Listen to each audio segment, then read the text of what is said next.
नमस्कार साथियों, स्वागत है आप लोगों का। उम्मीद है कि आप लोग काफ़ी अच्छे होंगे और आप लोगों की तैयारी भी काफ़ी अच्छी चल रही होगी। हम लोग बात कर रहे हैं ज्योग्राफी की, भूगोल। और भूगोल की अगर हम लोग बात करते हैं तो उसमें एक महत्वपूर्ण टॉपिक आता है which is known as energy resources, ऊर्जा के संसाधन। आज हम जो कुछ भी देख रहे हैं, जो भी आपके आसपास है, जो भी आपको दिखाई दे रहा है, एक बहुत बेहतर लाइफ को हम लोग जी रहे होते हैं उसमें। ये सामने आपको जो बोर्ड दिखाई दे रहा है, ये बोर्ड, या जिस माइक से मैं बोल रहा हूँ वो माइक, या जिस फ़ोन के थ्रू आप मुझसे सुन रहे हैं वो फ़ोन, ये सब कहीं ना कहीं इसी की देन है। अगर हम लोग ऊर्जा संसाधनों का बेहतर विकास नहीं कर पाते तो शायद आज हम इस मुकाम पे यहाँ पर नहीं पहुँच पाते। तो आप एक बात को बहुत अच्छे से समझ गए होंगे कि हम लोग आज जो टॉपिक आपसे डिस्कस करने वाले हैं वो है ऊर्जा संसाधन, एनर्जी रिसोर्सेज पर मैं आपसे बात करूँगा। तो देखिए, यहाँ से जो क्वेश्चंस आते हैं, पहले हम इसके ट्रेंड को समझने की कोशिश करते हैं कि सर यहाँ से किस तरीके के सवाल आपके पेपर में आ रहे होते हैं। पहले आप इसको देख लीजिए। तो अगर हम पीटी की बात करते हैं ना बच्चा, तो पीटी में तो मोस्ट ऑफ टाइम आपके पास फैक्चुअल क्वेश्चन आते हैं। ठीक है, पीटी में मोस्ट ऑफ टाइम हमारे पास फैक्चुअल क्वेश्चन आते हैं। फैक्चुअल क्वेश्चन लाइक जैसे आपसे मान लिया जाए कि भाई हमारे पास जो रिन्यूएबल एनर्जी है, इस रिन्यूएबल एनर्जी प्रोडक्शन का एक टारगेट रखा हुआ है भारत सरकार ने कि भाई जो रिन्यूएबल एनर्जी प्रोडक्शन है इसका टारगेट कितना है कि 2030 तक हमको कितना इसको अचीव करना है, विच इज और 175 gigawatt. It's not megawatt, it's gigawatt. और रिन्यूएबल एनर्जी एक वर्ड मैं यहाँ पर यूज़ कर रहा हूँ, which is your renewable. Renewable जो शब्द है इसको हम लोग इस तरीके से लिखते हैं, रिन्यू, RNEW। रिन्यू का मतलब अब सारे बच्चे जानते हैं, जैसे कि आप हॉटस्टार, अमेज़ॉन, इन सब के सब्सक्रिप्शन लेते हैं, उनको रिन्यू कराते हैं। रिन्यू कराना मतलब फिर से उसी चीज़ को दोबारा उपयोग करना। तो इस आरी का मतलब भी आपके पास यहाँ पर यही है कि ऐसे ऊर्जा के संसाधन जिनको हम दोबारा उपयोग कर सकते हैं समाप्त होने के बाद। जैसे कि सुबह सूरज निकलता है, हमने सूरज से ऊर्जा बनाई, फॉर्म ऑफ सोलर एनर्जी। क्या अब वो सूरज कल फिर नहीं निकलेगा? निकलेगा, कल दोबारा निकलेगा, और कल फिर शाम तक हम फिर से सोलर एनर्जी बनाएंगे। तो लगातार जो प्रक्रिया को हम उसी तरीके से पुनः रीयूज रीयूज बार बार यूज कर रहे हैं, वही आपके पास रिन्यूएबल कहलाता है।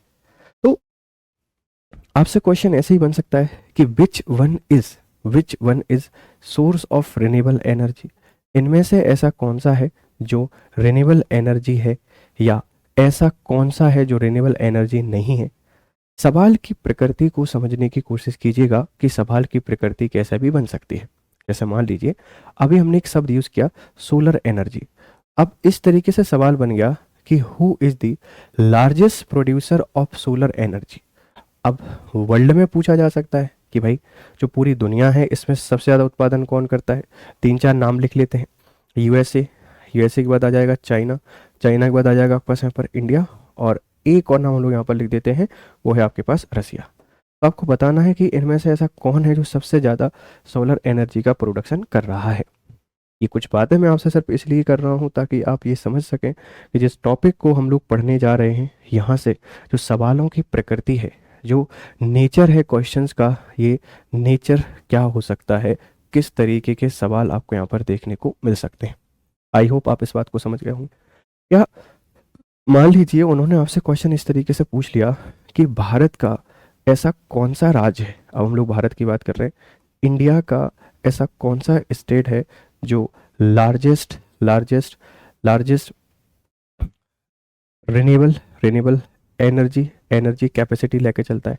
अब लार्जेस्ट रिन्यूएबल एनर्जी कैपेसिटी की जब भी हम लोग बात करते हैं तो इसमें सबसे बड़ा जो सोर्स है आपके पास वो सोलर एनर्जी है, सौर ऊर्जा है। और सौर ऊर्जा की सबसे ज़्यादा जो संभावना है वो हमारे राजस्थान में है। हालांकि राजस्थान अभी सबसे बड़ा सौर ऊर्जा का उत्पादक नहीं है, पर हम संभावनाओं की बात कर रहे हैं, हम लोग पॉसिबिलिटी की बात कर रहे हैं, तो पॉसिबिलिटी हमको राजस्थान में देखने को मिल जाती है। जैसे मान लीजिए आपसे कोई पूछ सकता है कि हमारे भारत का ऐसा कौन सा स्टेट है, ऐसा कौन सा स्टेट है जहाँ पर सबसे ज़्यादा हाइड्रो इलेक्ट्रिसिटी हाइड्रो इलेक्ट्रिसिटी की संभावना है। कहाँ पर सबसे ज़्यादा जल विद्युत का उत्पादन हो सकता है, पॉसिबिलिटी और अभी जो उत्पादन कर रहा है उसमें अंतर होता है। पॉसिबिलिटी की अगर बच्चे मैं आपसे बात करता हूँ तो स्टिल भारत का जो राज्य है वो है अरुणाचल प्रदेश। इस अरुणाचल प्रदेश में जहाँ से आपके पास ब्रह्मपुत्र रिवर एंटर होती है, वहाँ अपार संभावनाएं, हम यहाँ पर बहुत ज़्यादा इलेक्ट्रिसिटी प्रोडक्शन कर सकते हैं। लेकिन अभी उत्पादन कहाँ पर हो रहा है ये आपके पास एक अलग सवाल है। तो सवाल किसी भी तरीके से बन सकता है, आप इस बात का थोड़ा सा ख्याल रखिएगा। तो हम इस कहानी को थोड़ा सा यहाँ पर स्टार्ट करते हैं, एनर्जी रिसोर्सेस। तो बच्चे यहाँ पर दो शब्द हैं, दो शब्द हैं। एक शब्द आपको देखने को मिल रहा है एनर्जी, और इस एनर्जी शब्द की जो हिंदी आपके पास होती है वो होती है ऊर्जा, और दूसरा शब्द आपको देखने को मिल रहा है रिसोर्सेस, संसाधन। देखिए ऊर्जा की आपने डेफिनेशन पढ़ी होगी, अगर आप साइंस बैकग्राउंड के बच्चे हैं तो आपने ऊर्जा को पढ़ा होगा कि ऊर्जा क्या होती है, जो आपको कार्य को संपन्न करने की शक्ति प्रदान करती है। क्या होता है, जो कार्य को संपन्न करने की, कार्य को संपन्न करने की शक्ति प्रदान करती है, वही आपके पास क्या है, ऊर्जा है। तो सर इसका हम एनर्जी रिसोर्सेस में कैसे यूज कर सकते हैं? भाई ऐसी कोई भी व्यवस्था जो आपकी लाइफ को आसान बनाने के लिए हेल्प कर रही है वो आपके पास एनर्जी है। वो कुछ भी हो सकता है, जैसे हम लाइट की बात करें, लाइट हमें विजिबिलिटी को बढ़ाती है। हम कहते हैं आंखें हमारी बहुत शक्तिशाली है, अगर वहाँ लाइट नहीं होगी तो आंखें भी आपके पास क्या हो जाएंगी, काम करना बंद कर देंगी। तो कोई भी ऐसा स्रोत जो आपके कामों को आसान करने में आपके पास यहाँ पर हेल्प करता है, हम उसको क्या कह सकते हैं, ऊर्जा कह सकते हैं। और ऐसे सोर्सेस जिनसे ऊर्जा उत्पन्न हो रही होती है, ऐसे सोर्सेस जिनसे ऊर्जा उत्पन्न हो रही होती है, आप उनको संसाधन कहते हैं। संसाधन क्या होते हैं? बेसिकली हमने संसाधन की जो डेफिनेशन पढ़ी हुई है वो यही पढ़ी हुई है कि ये प्रकृति के द्वारा प्रदत्त होते हैं, ये नेचुरल होते हैं, और इनका काम होता है कि जो मानव जीवन है, ह्यूमन लाइफ है, इस मानव जीवन को सरलीकृत बनाना, ह्यूमन लाइफ को ईजी बनाना ही रिसोर्सेज का काम है। तो ऊर्जा संसाधन ये प्रकृति के द्वारा आपके यहाँ पर प्रदत्त कराए जाते हैं। अगर हम लोग ऊर्जा संसाधन की बात करते हैं, इनके टाइप की बात करते हैं, तो इनके टाइप आपको दो देखने को मिलेंगे। बेसिकली इनके दो टाइप आपको देखने को मिलेंगे, दो प्रकार के ऊर्जा संसाधन आप लोग यहाँ पर पढ़ते हैं। एक ऊर्जा संसाधन आपको यहाँ देखने को मिलता है रिन्यूएबल। ये कुछ वर्ड हैं, प्लीज आप उन पर फोकस करिएगा, यहाँ से सवाल आपके पास आ जाते हैं। एक वर्ड आपको देखने को मिलेगा renewable energy sources, renewable energy sources. एक आपको देखने को मिलेगा नॉन रिन्यूएबल, नॉन रिन्यूएबल। ये दो शब्द हैं बच्चा, इन पर आप बार बार फोकस करना, क्योंकि यहाँ से बहुत सारे सवाल बनेंगे, यहाँ से ढेर सारे सवाल बनने वाले। देखिए लिखा हुआ है रिन्यूएबल, रिन्यू करने का मतलब क्या होता है, ऐसे ऊर्जा के संसाधन जिनको पुनः प्राप्त करना आसान हो, या एक शब्द लिख रहा हूँ मैं, जिनकी पुनः प्राप्ति आसान हो, दोबारा से इनको प्राप्त करना आसान हो, मतलब हम इनको फिर दोबारा अगेन एंड अगेन आप इनका क्या कर सकते हैं, यूज कर सकते हैं। वो आपके पास रिन्यूएबल एनर्जी के सोर्सेस होते हैं। रिन्यूएबल एनर्जी के सोर्सेस का मतलब क्या होता है बच्चा समझिएगा, जैसे सोलर एनर्जी है, सोलर, तो भाई सूर्य से जो ऊर्जा की प्राप्ति होगी वो हर दिन होगी। वो कब तक होगी, जब तक सूरज समाप्त नहीं होगा। अब सूरज की आयु कितनी है, वो तो बिलियंस में है, बिलियन ईयर्स है। तो जब तक सूरज चलेगा तब तक हमें उससे ऊर्जा मिलेगी, और सूरज नहीं रहेगा उस दिन तो ये पृथ्वी भी नहीं रहेगी, आप भी जानते हैं। तो ऐसे ऊर्जा के स्रोत जो बार बार या उनसे वो बिना ऊर्जा प्राप्त करना आसान होता है, आप उनको रिन्यूएबल एनर्जी के स्रोत यहाँ पर कहते हैं, है ना। रिन्यूएबल एनर्जी के स्रोत आप इनको यहाँ पर कहते हैं, ख्याल रखिएगा। इसमें सोलर एनर्जी आ जाएगा, सोलर एनर्जी, और क्या आ जाएगा, इसमें आपके पास विंड एनर्जी आ जाएगा, विंड। इसमें हम लोग यहाँ पर लिख देंगे कि भाई हमारे पास जो विंड एनर्जी, पवन ऊर्जा है, ये कभी समाप्त होगी क्या, कभी समाप्त नहीं हो सकती, याद रखिएगा। तो ऐसे ऊर्जा के स्रोत, है ना, ऐसे ऊर्जा के स्रोत जो बेसिकली हम इनको आसानी से प्राप्त कर सकते हैं, और लंबे समय तक हम इनको प्राप्त करते रहेंगे, ये कभी समाप्त नहीं होंगे। अभी सिर्फ इंट्रो आपको दे रहा हूँ, आगे भी पढ़ेंगे। और नॉन रिन्यूएबल एनर्जी सोर्सेज मतलब ऐसे ऊर्जा के स्रोत जिनको पुनः प्राप्ति मुश्किल हो, जिनकी पुनः प्राप्ति मतलब फिर से इनको प्राप्त करना सरल नहीं हो, आसान नहीं हो, ये आपके पास नॉन रिन्यूएबल सोर्सेज होते हैं। जैसे सबसे बढ़िया एग्जांपल आपके पास दो है, कोल है, कोल। कोल को सारे बच्चे कोयला के नाम से जानते हैं। आप एक कोयला के पार्टिकल को लेके आइए, आपने उसको जला दिया, उसको जलाने के बाद उससे निकली एस, उससे निकली राख। क्या उस राख को जला के आप दोबारा उतनी ही हीट जनरेट कर सकते हैं, उतनी ही ऊर्जा प्राप्त कर सकते हैं? क्या नहीं कर सकते हैं। जैसे मान लीजिए हम सारे लोग डेली अपने जीवन में पेट्रोलियम का यूज़ करते हैं, क्या हम लोग उस पेट्रोलियम का यूज़ करने के बाद दोबारा उसका यूज़ कर सकते हैं? क्या नहीं कर सकते। तो नॉन रिन्यूएबल एनर्जी सोर्सेज का मतलब होता है ऐसे ऊर्जा के स्रोत एक बार उपयोग होने के बाद आप दोबारा उनका उपयोग यहाँ पर नहीं कर सकते हैं, वो आपके पास कहलाते हैं नॉन रिन्यूएबल एनर्जी के स्रोत। ठीक है, तो अगर हम लोग बात करें, ये आपने सर किसके आधार पर बताया? ये मैंने आपको बताया अवेलेबिलिटी के आधार पर। ये जो टाइप है ये इनकी उपलब्धता के आधार पर है। आप लोग लिख लीजिएगा कि इनकी उपलब्धता, अवेलेबिलिटी है ना, अवेलेबिलिटी कि ये कैसे आपके पास, कब तक आपके पास रहेंगे। ये है परमानेंट। ठीक है, ये पुनः प्राप्ति आसान है और ये परमानेंट है, ये हमेशा है, जब तक मानव जीवन है ये आपके पास रहेंगे। लेकिन ये कैसे है सर? नॉन रिन्यूएबल सोर्सेस ये लिमिटेड है। ये कैसे हैं आपके पास? लिमिटेड है, ये सीमित है। इनको अगर हमने एक लिमिट से ज़्यादा यूज़ किया तो ये समाप्त हो जाएंगे, ये लिमिटेड है।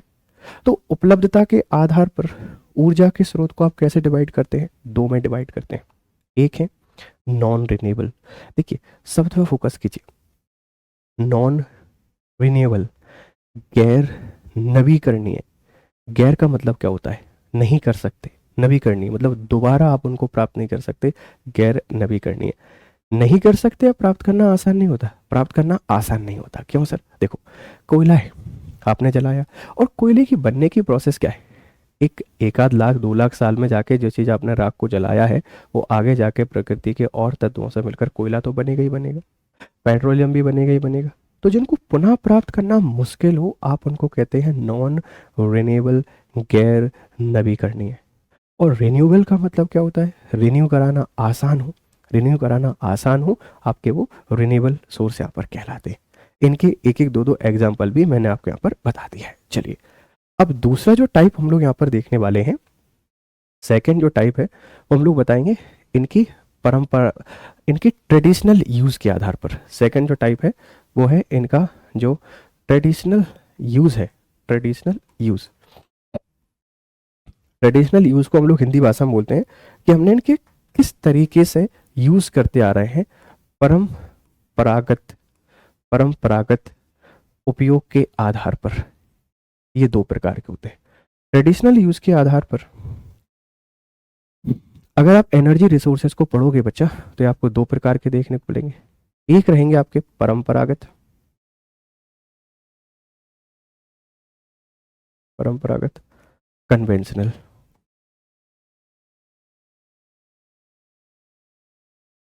और एक रहेंगे आपके पास गैर परंपरागत।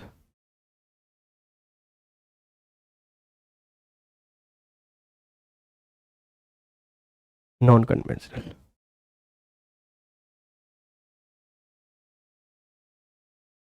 शब्दों में फोकस करना बच्चा, क्योंकि यहाँ से सवाल बनने की संभावनाएं रहती हैं, यहाँ से क्वेश्चन आपके बन सकते हैं। परंपरागत, गैर परंपरागत, कन्वेंशनल एंड नॉन कन्वेंशनल।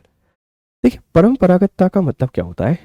ऐसे सोर्सेस जो प्राचीन काल से, प्राचीन काल से, फ्रॉम दी बिगिनिंग, या ऐसे जिनको हमारे एंसेस्टर्स यूज करते आ रहे हैं, जिनका उपयोग करना हमारे पूर्वज सीख चुके हैं।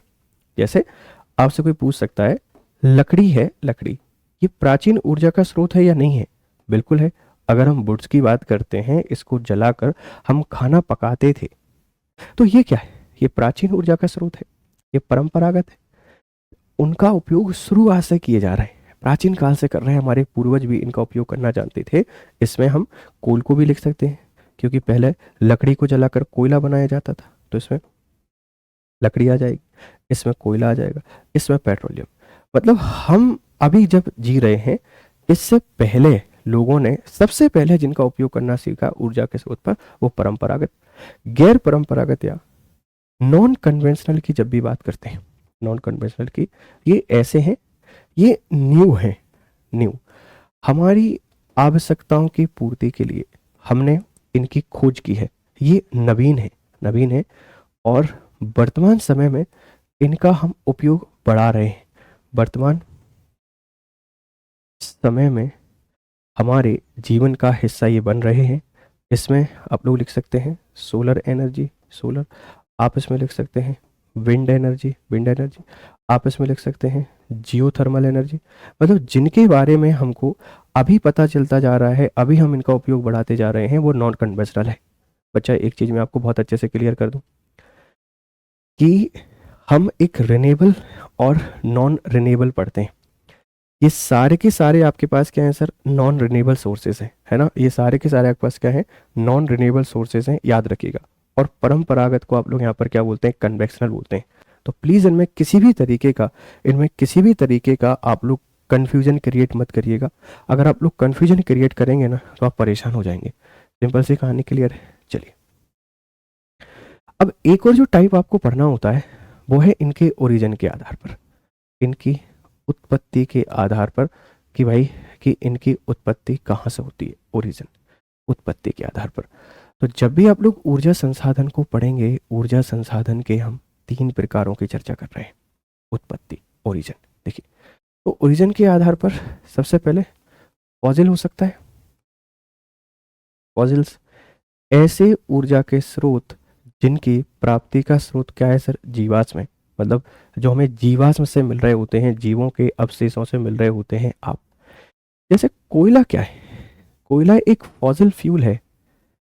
अगर डिपोजिशन ऑफ सेडिमेंट्स नहीं हो, है ना, अगर डिपोजिशन ऑफ सेडिमेंट नहीं हो तो कुछ भी आपके पास नहीं होगा। तो फॉसिल फ्यूल आपके यहाँ पर देखने को मिलेगा। और फॉसिल्स का मतलब है कि जीवों के अवशेषों से जिनकी प्राप्ति हमें होती है ना, जीवों के अवशेषों से प्राप्ति हमें होती है, आप उनको जानते हैं फॉसिल फ्यूल के नाम से। इसमें आपको कोयला देखने को मिल जाएगा, ठीक है। इसमें आपको पेट्रोलियम देखने को, हाँ, पेट्रोलियम आपको देखने को मिल जाएगा, राइट। तो फॉसिल फ्यूल के एग्जाम्पल में यहाँ पर लिख देता हूँ। सबसे बढ़िया जो एग्जाम्पल है वो है कोल, ठीक है, कोल। और कोल के बाद आपको देखने को मिल जाता है सर पेट्रोलियम, पेट्रोलियम, फॉसिल, जीवाश्म। जीवाश्म का मतलब होता है कि जीवों के सड़ने गलने से डीकम्पोजिशंस ऑफ जो आपके पास लिविंग या नॉन लिविंग ऑर्गेनिज्म है, उनसे बनने वाले स्रोतों को आप लोग बोलते हैं फॉसिल फ्यूल। और आप लोग यहाँ पर लिख सकते हैं, जैसे फॉसिल हो गया। सेकेंड नंबर पर परमाणु, ठीक है। परमाणु ऊर्जा के बारे में आपने पढ़ा होगा, है ना, परमाणु ऊर्जा, ठीक है। या आप इसको कह सकते हैं न्यूक्लियर एनर्जी, न्यूक्लियर, ठीक है। जब हम लोग यूरेनियम से ऊर्जा का उत्पादन करते हैं, वो परमाणु ऊर्जा आपको देखने को मिल सकता है। यहाँ पर हो सकता है हाइड्रो इलेक्ट्रिसिटी, हाइड्रो मतलब जिसकी उत्पत्ति जल से हो रही हो, आप उसको क्या कहेंगे? जल विद्युत। जिसकी उत्पत्ति परमाणु से हो रही हो, आप उसको क्या बोलेंगे? परमाणु बोलेंगे। इसी में आपके पास हो सकता है विंड एनर्जी, विंड, विंड जिसे आप लोग जानते हैं पवन। इसकी ऊर्जा का स्रोत क्या है? पवन है। तो फॉसिल जीवाश्म उसकी ऊर्जा का स्रोत है, परमाणु न्यूक्लियर एटम उसकी ऊर्जा का स्रोत है, हाइड्रो जल विद्युत, पवन की आप लोग यहाँ पर बात कर सकते हैं। इसी तरीके से हम लोग बात कर सकते हैं जियोथर्मल एनर्जी, जियोथर्मल एनर्जी, भूतापीय ऊर्जा, जियोथर्मल विच इज योर भूतापीय। क्योंकि ओरिजिन कहाँ से हो रहा है? पृथ्वी के ताप से। पृथ्वी जो हीट रिलीज करती है उसको हम लोग एनर्जी के तौर में कन्वर्ट कर देते हैं, जियोथर्मल, या आप इसको कह सकते हैं भूतापीय ऊर्जा। तो ओरिजिन के आधार पर भी काफ़ी सारी चीज़ें आपको देखने को मिल सकती हैं। इनकी परंपरागतता के आधार पर आपको देखने को मिल सकते हैं, और इनकी उपलब्धता के आधार पर आपको देखने को मिल सकते हैं। ये काफ़ी सारी चीज़ें हैं जिनको आप लोग यहाँ पर थोड़ा सा याद रखते हैं, है ना, थोड़ा सा आप इनको याद रख सकते हैं। इस बात का आप लोग थोड़ा सा ख्याल रखिएगा। चलिए, हमने लगभग सारी बातें इनके बारे में देख ली हैं। जैसे अगर मैं पहली चीज़ आपसे यहाँ पर बात करूँ कि भाई इनकी जो उपलब्धता है, इसके आधार पर 2-4 सवाल आपसे बन सकते हैं। जैसे मान लीजिए मैं एक और स्लाइड में यहाँ पर रिन्यूएबल और नॉन रिन्यूएबल एनर्जी के सोर्सेज को यहाँ पर आपको एक्सप्लेन करने की कोशिश करूँ तो आप इनको कुछ इस तरीके से समझ सकते हैं। जैसे मान लीजिए एक तरफ उन्होंने लिख लिया नॉन रिन्यूएबल, तो ये जो वर्ड है ना बच्चा, आप इन पे फोकस कीजिए। नॉन रिन्यूएबल, नॉन रिन्यूएबल, गैर नवीकरणीय। तो हम इसको क्या कह सकते हैं भाई? ये गैर नवीकरणीय है। तो ये कैसे है सर? ये लिमिटेड है, लिमिटेड है, लिमिटेड, ये सीमित मात्रा में, ठीक है, ये सीमित मात्रा में आपके पास उपलब्ध है। एक दिन ये समाप्त हो जाएंगे, है ना, एक दिन इनका एग्जीक्यूशन आपके पास हो जाएगा, एक दिन इनकी समाप्ति आपको देखने को मिलेगी, ये समाप्त हो जाएंगे। तो भविष्य में हम इनका उपयोग कैसे करें, बहुत सीमित मात्रा में करें ये, ठीक है। इनके द्वारा पॉल्यूशन बहुत मात्रा में होता है, बहुत ज़्यादा मात्रा में पॉल्यूशन होता है, ये प्रदूषण बहुत मात्रा में आपके पास मिलता है। अब हमने इनको, इनकी जो प्राप्ति है, प्राप्ति प्राप्ति आपके पास कैसे है, आसान है, इन तक पहुंच आपके पास आसान है, क्योंकि हम लोग काफ़ी समय से इनके तक पहुंच रहे हैं, ठीक है, इस बात का ख्याल रखिएगा। लेकिन इनका जो उपयोग है, उपयोग आपके पास महंगा है, ये बहुत कॉस्टली आपके पास पड़ रहे होते हैं। जबकि अगर हम लोग रिन्यूएबल एनर्जी सोर्सेज की बात करते हैं, जिनको रिन्यूएबल यहाँ पर लिखा हुआ है एक शब्द नवीकरणीय, और नवीकरणीय का मतलब होता है कि पुनः प्राप्ति करना आसान हो, है ना, पुनः प्राप्ति करना आसान हो। ये अनलिमिटेड है, कैसे है सर, अनलिमिटेड,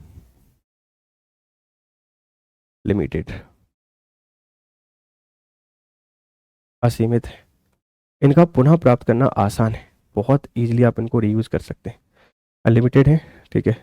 ये भविष्य में समाप्त नहीं होंगे क्या, ये भविष्य में समाप्त होंगे क्या, नहीं, भविष्य में समाप्त नहीं होंगे, ये बहुत लंबे समय तक चलने वाले, ठीक है, नहीं होंगे।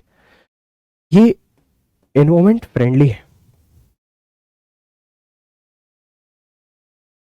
एनवायरमेंटल फ्रेंडली हैं, ये पर्यावरण के मित्र माने जाते हैं, इस बात का ख्याल रखिएगा।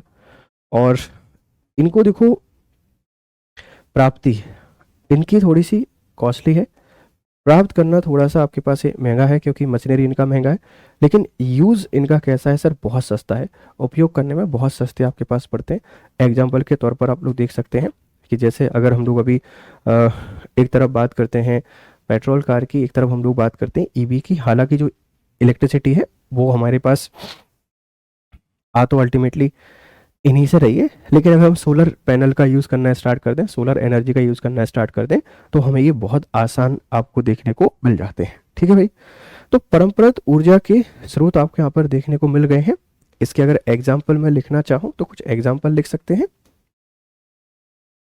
और आप इसके एग्जाम्पल लिखना चाहें तो इसके भी एग्जाम्पल लिख सकते हैं, परेशान नहीं होना है, इस बात का आपको ख्याल रखना है। आप खुद सोचा करो, समझा करो, जैसे मान लो कोयला है, क्या उस कोयला को आप दोबारा जला सकते हैं क्या, नहीं जला सकते, ठीक है। जो पेट्रोलियम है, जिस पेट्रोलियम का हमने यूज़ किया है उसको जला सकते हैं क्या, नहीं। जो नेचुरल गैस है, क्या आप उसको दोबारा जला सकते हैं क्या, नहीं जला सकते, ठीक है। तो ऐसी चीज़ें आप जिनको दोबारा नहीं जला सकते हैं वो सारे के सारे नॉन रिन्यूएबल, और जिनको आप लोग दोबारा उसी फॉर्मेट में प्राप्त कर सकते हैं उसी समय आपके पास नॉन रिन्यूएबल, जैसे सोलर एनर्जी, सोलर एनर्जी, फिर विंड एनर्जी, ठीक है, सोलर एनर्जी, विंड एनर्जी, ये सब कुछ में आएंगे बेटा, ये सारे के सारे आपके पास गैर नवीकरणीय है ना, गैर नवीकरणीय ऊर्जा स्रोतों में आपको देखने को मिल जाते हैं, ठीक है भाई। चलिए, अब यहाँ से आपसे कोई क्वेश्चन पूछ सकता है कि आप हमें भारत के बारे में दो तीन चीज़ें बता दीजिए। दो तीन चीज़ें क्या होता है कि अगर हम इंडिया के वर्तमान सिनारियों को देखें, अगर हम इंडिया के वर्तमान सिनारियों को देखें, वर्तमान समय में अगर आप परिदृश्य की बात करते हैं, तो आप कैसे बता सकते हैं कि किस जगह हम कौन सी ऊर्जा का उपयोग कर रहे हैं। तो इसमें आप एक बात याद रखिएगा कि सबसे पहले नंबर पर आपके पास आता है कोल। अगर वर्तमान समय में हम अगर पहली रैंकिंग किसी को देना चाहें तो वो आपके पास आएगा कोयला। सबसे ज़्यादा जो एनर्जी हमको मिल रही है वो कोयले से मिल रही है। दूसरे नंबर पर हम लोग लिखेंगे हाइड्रो इलेक्ट्रिसिटी, हाइड्रो इलेक्ट्रिसिटी, क्योंकि आप सब लोग जानते हैं भारत सरकार ने कितनी सारी जल विद्युत परियोजनाओं का विकास किया है। तो पहले नंबर पर कोयला, सबसे ज़्यादा बिजली आपके पास इसी से मिल रही है। दूसरे नंबर पर आ जाता है हाइड्रो इलेक्ट्रिसिटी, जल विद्युत। तीसरे नंबर पर आपको यहाँ पर देखने को मिलेगा रिन्यूएबल एनर्जी, और रिन्यूएबल एनर्जी में सब कुछ आपके पास आ जाता है, ठीक है, रिन्यूएबल एनर्जी। चौथे नंबर पर हमको देखने को मिल जाता है नेचुरल गैस, नेचुरल गैस। और पांचवें नंबर पर हमको देखने को मिलेगा न्यूक्लियर एनर्जी, न्यूक्लियर एनर्जी। ये एक क्रम है, जैसे मान लीजिए किसी ने आपसे क्वेश्चन पूछा कि भाई बता दीजिए कि सबसे ज़्यादा ऊर्जा का उत्पादन किससे हो रहा है, तो सबसे ज़्यादा ऊर्जा का उत्पादन आपके पास हो रहा है कोल से। कोयला सबसे बड़ा स्रोत है हमारे पास ऊर्जा का। सेकंड नंबर पर हाइड्रो इलेक्ट्रिसिटी, फिर रिन्यूएबल। और रिन्यूएबल एनर्जी में बेटा सब कुछ आ जाता है, ये आपका एक कॉमन है। Solar energy, wind energy, geothermal energy, biomass energy, ये सारे के सारे आपके पास क्या है, रिन्यूएबल हैं। और रिन्यूएबल एनर्जी सोर्सेज की जो रैंकिंग है वो आपके पास कौन सी है, तीसरी है। मान लीजिए रिन्यूएबल एनर्जी सोर्सेज में पूछता है कि इसमें टॉप पर कौन आता है, तो बच्चा इसमें आपके पास आएगा सोलर, इसमें आएगा सौर ऊर्जा, और उसके बाद फिर बाकी सारी चीज़ें आपके यहाँ पर देखने को मिल जाती हैं। तो ये वर्तमान में ऊर्जा परिदृश्य की कहानी है कि किस क्षेत्र से हमको कितनी ऊर्जा का उत्पादन यहाँ पर हो रहा है। अब अगर हम लोग थोड़ा सा एक रिन्यूएबल एनर्जी के सेंस में बात करते हैं, तो भारत सरकार ने जो रिन्यूएबल एनर्जी है, इस रिन्यूएबल एनर्जी को लेकर एक टारगेट सेट किया हुआ है 2022 के लिए। हालांकि अब तो वो जा चुका है, अब इसको हम देखो कब अचीव कर पाते हैं। एक टारगेट सेट किया हुआ था कि हम लोगों को क्या करना है 2022 तक, है ना, 2022 के अंत तक 175 गीगावाट, 175 गीगावाट रिन्यूएबल एनर्जी को प्रोड्यूस करना था टिल दी दिसंबर 2022। हालांकि पूरे तरीके से अचीव नहीं हो पाया है, पर ये क्वेश्चन पूछा जा सकता है कि 175 गीगावाट रिन्यूएबल एनर्जी का टारगेट सरकार ने कब के लिए लगा था, 2022 के लिए। अभी 23 चल रहा है, 23 के कुछ ही महीने आपके पास हुए हैं। आप जब पेपर देने जाएंगे तो यहाँ से सवाल आपके पास बन सकता है, इस बात का आप लोग थोड़ा सा ख्याल रखिएगा। अगर अब जो टारगेट 175 है, इसके भी कंपोनेंट है। जैसे सबसे पहले आ जाएगा सोलर, सूर्य की अगर हम लोग बात करते हैं तो सौर ऊर्जा से हमने टारगेट यहाँ पे लिखा हुआ था कि हम लोगों को 100 मेगावाट, है ना, कितना 100 मेगावाट इलेक्ट्रिसिटी को प्रोड्यूस यहाँ पर करना है। इसके बाद सेकंड नंबर हमने यहाँ पर दिया था विंड एनर्जी को। सेकंड जो रैंकिंग है ये हमने आपके पास यहाँ पर दी थी किसको, विंड एनर्जी को, विंड एनर्जी। और विंड एनर्जी के द्वारा हमको 60 मेगावाट, है ना, ये 100 मेगावाट। और इसके बाद हम लोग यहाँ पर सॉरी बेटा गीगावाट आएगा, गीगावाट। तो 160 तो आपके पास हो ही गया है, 100 हमने दे दिया सोलर को और 60 हमने दिया किसको, विंड को। इसके बाद जो बायोमास बचा है ना, इस बायोमास को हमने दिया 10,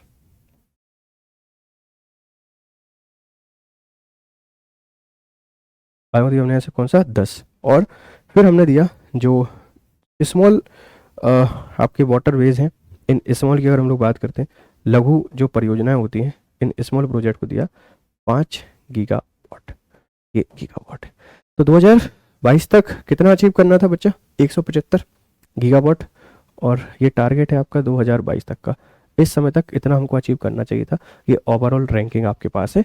आई होप कि यहाँ तक की कहानी आपको क्लियर हो गई होगी, इसमें किसी भी बच्चे को किसी तरीके की परेशानी यहाँ पर नहीं होगी। अब हम सबसे पहले बात करना स्टार्ट करते हैं नॉन रिन्यूएबल एनर्जी सोर्सेस के बारे में। नॉन रिन्यूएबल, हर एक बात को बहुत आराम आराम से आपको पढ़ना है, किसी भी तरीके की कोई ऐसी परेशानी नहीं रखनी। नॉन रिन्यूएबल एनर्जी रिसोर्सेस, गैर नवीकरणीय ऊर्जा के संसाधन। इनको आप क्या बताएंगे, ये दोबारा उपयोग नहीं हो सकते, हम इनको बहुत जल्दी रीयूज नहीं कर सकते हैं, पुनः प्राप्ति, ठीक है, दोबारा इनको प्राप्त करना बहुत कठिन होता है, बहुत समय आपके पास लग जाता है, ये लिमिटेड होते हैं और ये सीमित है, एक दिन आपके पास ये समाप्त हो जाएंगे। ये पर्यावरण के शत्रु कहलाते हैं, एनिमी ऑफ एनवायरनमेंट है, क्योंकि बहुत ज़्यादा प्रदूषण ये कर रहे होते हैं। जैसे हम सारे लोग बाइक चलाते हैं या कार चलाते हैं, इससे कितनी सारी आपके पास carbon monoxide, hydrogen sulphide, nitrous oxide. देखिए nitrogen is good for environment, but nitrogen की जो ऑक्साइड है वो सारे के सारे एनवायरनमेंट के लिए बहुत हानिकारक है। तो जब भी हम लोग नॉन रिन्यूएबल की बात करते हैं, आप इनमें इतनी सारी बातें आपको यहाँ पर थोड़ी सी याद रखनी है, इससे आपके क्वेश्चन थोड़े से बन जाते हैं। चलिए, नॉन रिन्यूएबल सोर्सेस में सबसे जो पहली रैंकिंग हम लोग यहाँ पर देने वाले हैं, वो देने वाले हैं कोयला को, क्योंकि यही सब कुछ है। और कोयले की जो प्राप्ति आपके पास हुई, इसी के बाद दुनिया की जो सारी चीज़ें हैं ये इनकी आसानी हुई। तो सबसे पहले हम लोग बात करेंगे सर कोयला, या जैसे आप लोग बोलते हैं कोल।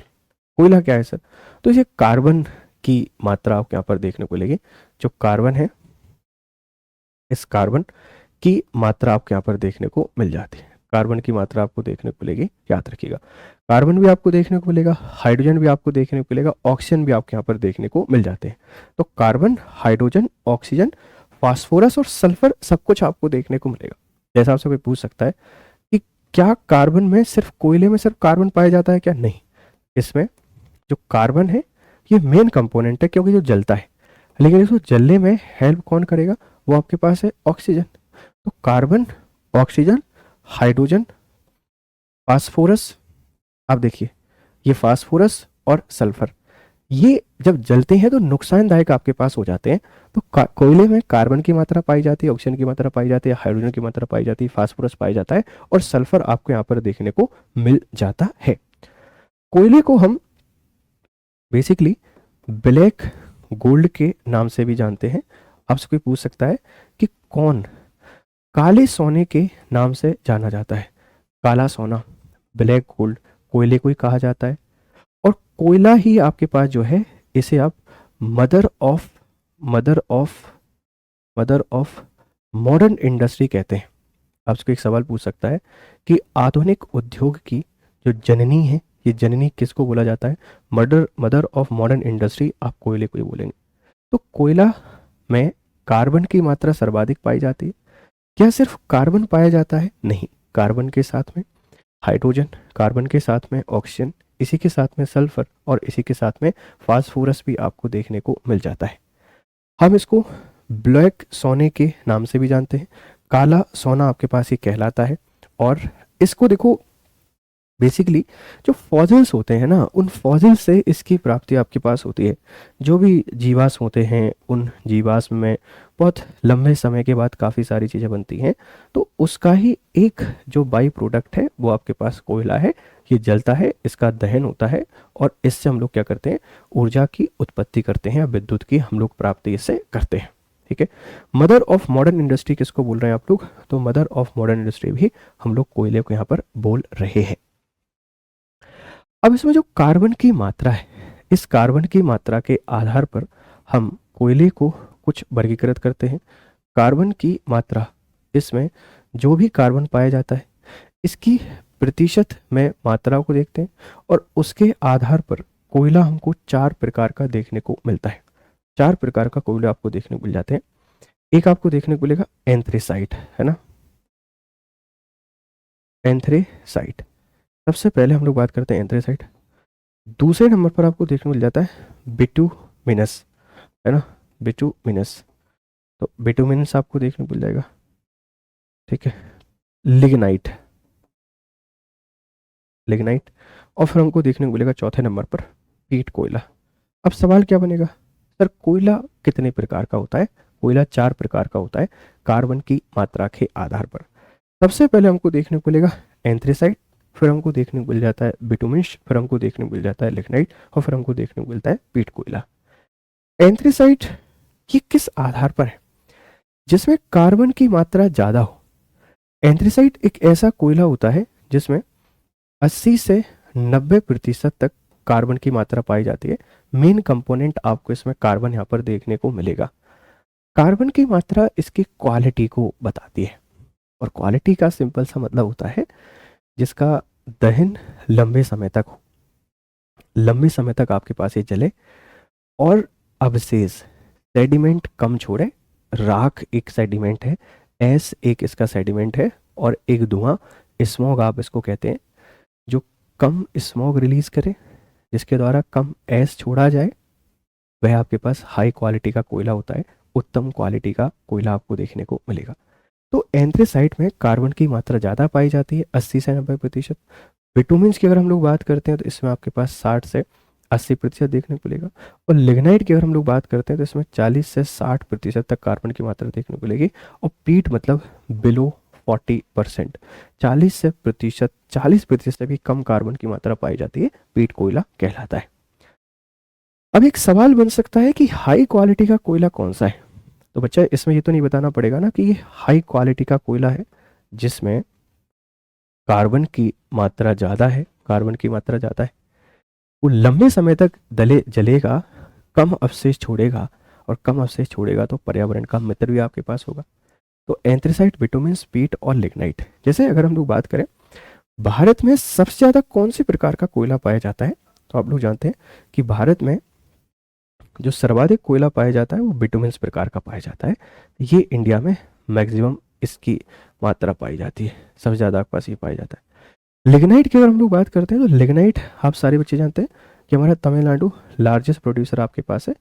एंथ्रेसाइट सर कहाँ मिलेगा, तो एंथ्रेसाइट बेसिकली हमारा जो जम्मू एंड कश्मीर है, इस जम्मू कश्मीर में, ठीक है, जम्मू कश्मीर, लद्दाख, हिमाचल, ये वाला, इस वाले रीजन में, क्योंकि यहाँ अवशेष काफ़ी ज़्यादा है, यहाँ अवशेष काफ़ी ज़्यादा है। अच्छा, एक बात और याद रखिएगा कि कार्बन हमेशा हमेशा आपके पास ये पाया जाएगा, ये पाया जाएगा सेडिमेंट्री या मेटामॉर्फिक रॉक में। क्या इग्नियस रॉक में मिलेगा? क्या नहीं, इग्नियस रॉक में इसके मिलने की संभावना आपके पास कम है, इस बात का आप लोग ख्याल रखिएगा। तो 4 प्रकार का कोयला होता है, आप इस बात को जानते हैं, है ना, 4 प्रकार का कोयला होता है। इसके बारे में सारी बात आपको बता दी, जिसमें कार्बन की मात्रा, दहन क्षमता ज़्यादा होगी, लंबे समय तक जलेगा, हीट ज़्यादा प्रोड्यूस करेगा, अवशेष कम प्रोड्यूस करेगा, और ये उत्तम क्वालिटी का माना जाता है। इसी तरीके से चारों प्रकार के जो कोयला हैं, आप इन कोयलाओं के बारे में थोड़ा सा समझ सकते हैं, ठीक है, आप बता सकते हैं। जैसे लिग्नाइट है ना, लिग्नाइट को आप लोग भूरे कोयले के नाम से भी जानते हैं। अच्छा हाँ, इनका कलर भी आप लोग यहाँ पर लिख सकते हैं। जैसे अगर मैं थोड़ा थोड़ा और इनके बारे में लिखता हूँ, कोयले के बारे में, तो जैसे बच्चा आपके पास ये मान लीजिए सबसे पहले हम लोग लिखते हैं लिग्नाइट, ठीक है। तो लिग्नाइट जो है ना बच्चा, इस लिग्नाइट को आप लोग भूरा कोयला भी कहते हैं। भूरा कोयला, भूरा मतलब आपके पास ब्राउन, ये ब्राउन रंग का आपके यहाँ पर देखने को मिलेगा, भूरा कोयला आपके पास होता है, ठीक है। और इसके लिए हमारा जो तमिलनाडु है ना, इस तमिलनाडु का नावेली जो रीजन है, ये नावेली रीजन आपके पास काफ़ी ज़्यादा फेमस है, और ऐसा है जिसमें 40 से 60% तक कार्बन की मात्रा आपके पास पाई जाती है। मतलब इसको आप थर्ड रैंकिंग यहाँ पर दे सकते हैं, थर्ड रैंकिंग। पीट रेड कलर का कोयला आपके पास होता है, पीट को आप लोग रेड कलर के नाम से यहाँ पर जानते हैं, इस बात का ख्याल रखिएगा। अगर हम लोग बात करते हैं बिटुमिनस कोयले का, है ना, सेकंड नंबर पर हम लिखेंगे बिटुमिनस, बिटुमिनस, बिटुमिनस कोयला। इसका एक पॉइंट आपको याद रखना है कि भारत में जो मैक्सिमम पाया जाता है इन इंडिया मैक्सिमम कोल, भारत में सबसे ज़्यादा आपके पास यही पाया जाता है। टोटल कोल रिजर्वर का इस 80% आपके पास यही है। ये मध्यम क्वालिटी का आपके पास कोयला होता है ना, मध्यम, ठीक है, मध्यम क्वालिटी का आपके पास कोयला होता है, इस बात का आप लोग यहाँ पर ख्याल रखिएगा। और जो गोंडवाना सीरीज़ है, इस गोंडवाना सीरीज़ में आपको बहुत ज़्यादा देखने को मिलता है, गोंडवाना सीरीज में आपको देखने को मिलेगा, और लगभग 60 से 80% तक इसमें कार्बन की मात्रा आपके पास पाई जाती है। और ये नॉन कुकिंग कोयला है, नॉन कुकिंग कोयला है, गैर कुकिंग कोयला आप लोग कहते हैं। और इसलिए हम लोग कुकिंग जो कोयला होता है उसका, कुकिंग जो कोयला होता है उसका उत्पादन हमको बहुत ज़्यादा आपके पास करना पड़ता है, उसका क्या बोलते हैं, उसको इम्पोर्ट या उसको बहुत ज़्यादा आयात आपके पास करना पड़ता है, ध्यान रखिएगा, ठीक है। चलिए चौथे नंबर पे जो एक आपके पास एंथ्रेसाइट है, कहाँ मिलता है, मैंने सारी बातें आपको लगभग यहाँ पर बता दी हैं। तो कोयले के बारे में 3-4 चीज़ें हैं, आप सारे बच्चे उसके यहाँ पर जानते हैं। और कोयले से जो ऊर्जा उत्पादन आपके पास हो रहा है वो सबसे ज़्यादा मात्रा में, है ना, जो सबसे ज़्यादा मात्रा में हम लोग ही यहाँ पर कर रहे हैं, है ना, हम लोग ही करते हैं। मतलब सबसे ज़्यादा मात्रा में आपके पास जो एनर्जी प्रोडक्शन है इसी से आपके पास हो रहा है। अब उसको पूछ सकता है कि एक सोर्सेज आप बता दीजिए, एनर्जी जो प्रोडक्शन है इंडिया में, इस एनर्जी प्रोडक्शन में सबसे ज़्यादा किससे उत्पादन होता है, ऊर्जा का उत्पादन? आप बोल देंगे सर थर्मल पावर। और थर्मल पावर में हमें क्या चाहिए सर? कोयला चाहिए। तो सबसे ज़्यादा जो प्रोडक्शन होता है बच्चा, ये किससे होता है सर? ये होता है थर्मल पावर से। थर्मल पावर पूरे भारत का लगभग 67%, लगभग 67% उत्पादन यहीं से आपके पास होता है, ताप विद्युत से। इसमें जो पहली रैंकिंग है बेटा वो है आपके पास महाराष्ट्र की। जो महाराष्ट्र है, इस महाराष्ट्र में सबसे ज़्यादा मात्रा में ताप विद्युत का उत्पादन होता है, पूरे वर्ल्ड में सबसे ज़्यादा उत्पादन कहाँ पर होता है, तो चाइना में होता है। अब इस थर्मल पावर को प्रोड्यूस कौन कर रहा है, एनटीपीसी एक संस्था है, नेशनल थर्मल पावर कॉरपोरेशन। इसकी बहुत सारे केंद्र चल रहे होते हैं जो कोयला के आधार पर आपके चल रहे होते हैं, जैसे सिंगरौली आपने देखा होगा, है ना। इसी तरीके से कुछ नाम मैं आपके यहाँ पर लिख देता हूँ, आप इनको थोड़ा सा देख लीजिएगा। जैसे एक नाम है भरतपुर, भरतपुर। तो सर भरतपुर कहाँ पर है, ये है दिल्ली में। अगर मान लीजिए कि दिल्ली में एनटीपीसी का कोई प्लांट है क्या सर, यस है। कौन सा है, भरतपुर। कहाँ होगा, दिल्ली में। जैसे उसने आपसे पूछा सर फरक्का, ठीक है, एक परियोजना है जो जल विद्युत के लिए भी जानी जाती है और ताप विद्युत के लिए भी जानी जाती है, फरक्का। ये फरक्का आपको कहाँ पर देखने को मिलेगा, ये रहेगा मुर्शिदाबाद, वेस्ट बंगाल। और जो मुर्शिदाबाद है ये काफ़ी चर्चित जिला है, आप सारे बच्चे जानते हैं। एयर पॉल्यूशन में ये पहले टॉप पे रहता था, हालांकि अब तो इसकी रैंकिंग यहाँ पर सुधर गई है। जैसे कोरबा छत्तीसगढ़ है, और मुझे ऐसा लगता है कि आप लगा देंगे, इनके नाम तो आपको परेशान नहीं करेंगे कि कौन सा थर्मल पावर प्लांट आपके पास कहाँ पर है, कहाँ पर नहीं है। ठीक है भाई, चलिए। अगर हम भारत में कोयले के विकास की बात करते हैं कि इंडिया में जो कोल है, ये कोल का डेवलपमेंट कैसे हुआ, तो इन इंडिया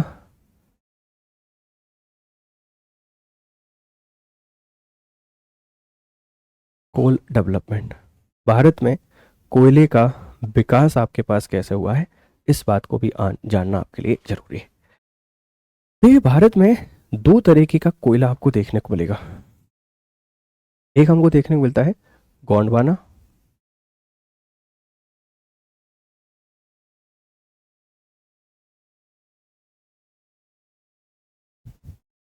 और एक आपको देखने को मिलेगा टर्सरी क्रम।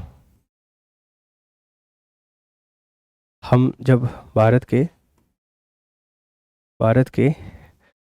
जियोलॉजिकल स्ट्रक्चर को पढ़ते हैं तो गोंडवाना क्रम की चट्टानें और टर्सरी क्रम की चट्टानें हम लोग पढ़ते हैं। इसमें दो प्रकार के हैं। तो पहले नंबर पर हम लोग बात करते हैं गोंडवाना। तो Gondwana is most important.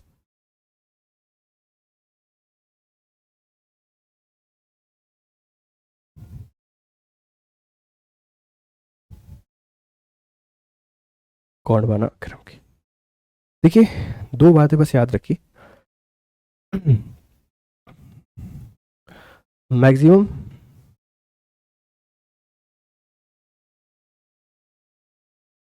Coal reserve of India, Bharat के सबसे ज़्यादा ऊर्जा संसाधन इसी में ही है, अप्रोक्स 90%। लगभग आप कह सकते हैं कि 80 से 90% जो कोयला है वो कोयला आपको यहीं से प्राप्त होता है। ये ओल्डेस्ट है, ओल्डेस्ट है, ओल्डेस्ट, ये प्राचीन है। प्राचीन आपसे कोई पूछ सकता है कि इनमें से कौन सा प्राचीन कोयला है और कौन सा नवीन कोयला है, which one is old and which one is news. तो प्राचीन है, ओल्डेस्ट है, बहुत पहले आपके पास मिला हुआ था। इसमें जो मैक्सिमम पाया जाता है ये बिटुमिनस पाया जाता है। बिटुमिनस प्रकार का कोयला आपके यहाँ पर ज़्यादा देखने को मिलेगा। तो गोंडवाना क्रम, आप पूछा जाएगा कि भारत में सर्वाधिक कोयले के भंडार कहाँ पाए जाते हैं, टर्सरी क्रम में या गोंडवाना में। आप बता देंगे जो गोंडवाना है इसमें आपको ज़्यादा देखने को मिल जाते हैं, और लगभग आपके पास यही होता है ना, यही होता है। आप इसको धातु शोधन कोयला के नाम से भी जानते हैं। एक वर्ड चलता है कि विच वन इज धातु शोधन, धातु शोधन, धातु शोधन कोयला भी आप इसी को यहाँ पर कहते हैं, याद रखिएगा। सबसे प्राचीन है, लगभग 255 मिलियन ईयर्स एगो, यहाँ पर लिख देते हैं 250 मिलियंस ईयर्स एगो, 250 मिलियन साल पहले इनकी प्राप्ति हमको यहाँ पर हो गई थी, या इतने पहले का आपके पास ये कोयला है, याद रखिएगा। अब देखो मैक्सिमम यही पाया जाता है, तो इसके इंपॉर्टेंट रीजन कौन से होंगे, जैसा आपसे कोई पूछ सकता है कि भैया इसके इंपॉर्टेंट रीजन बता दीजिए, महत्वपूर्ण क्षेत्र, इंपॉर्टेंट रीजन। तो इसमें जितनी भी रिवर वैलीज की आप लोग यहाँ पर बात कर रहे हैं, सबसे इम्पॉर्टेंट है दामोदर, बिकॉज यही भारत का लगभग 35% के आसपास कोयला पाया जाता है। तो दामोदर रिवर वैली सिस्टम। इसके बाद में महानदी, महानदी, ठीक है, सोन लिख सकते हैं आप लोग, सोन रिवर वैली। और नीचे आप लोग आएंगे तो और भी सारी, चाहे भले वो गोदावरी हो, कृष्णा हो, ये सारी की सारी रिवर वैलीज में आपको गोंडवाना क्रम का कोयला देखने को मिल जाता है।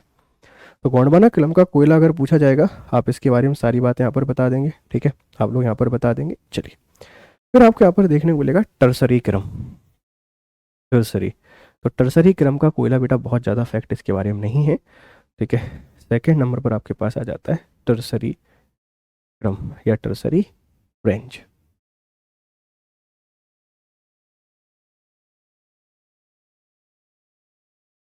तृतीयक श्रेणी का कोयला, आप लोग इसको ऐसे कह सकते हैं।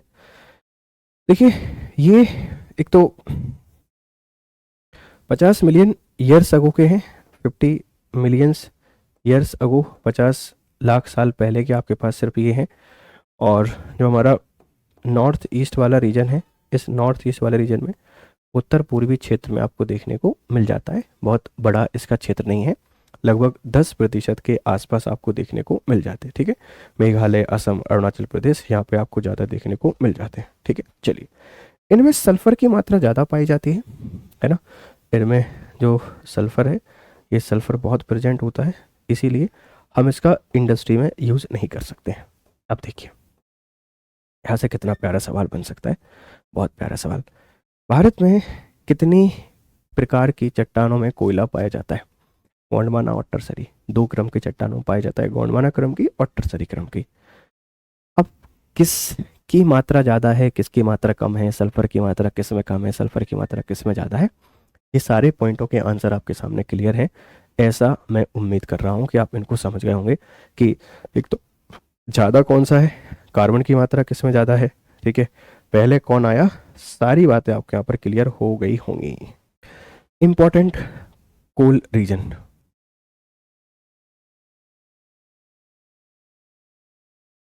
इंपॉर्टेंट कोल रीजन, महत्वपूर्ण कोयला क्षेत्र।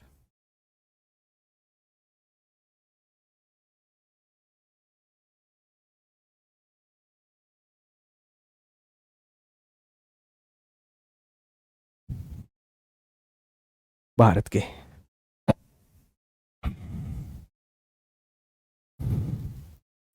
सबसे पहले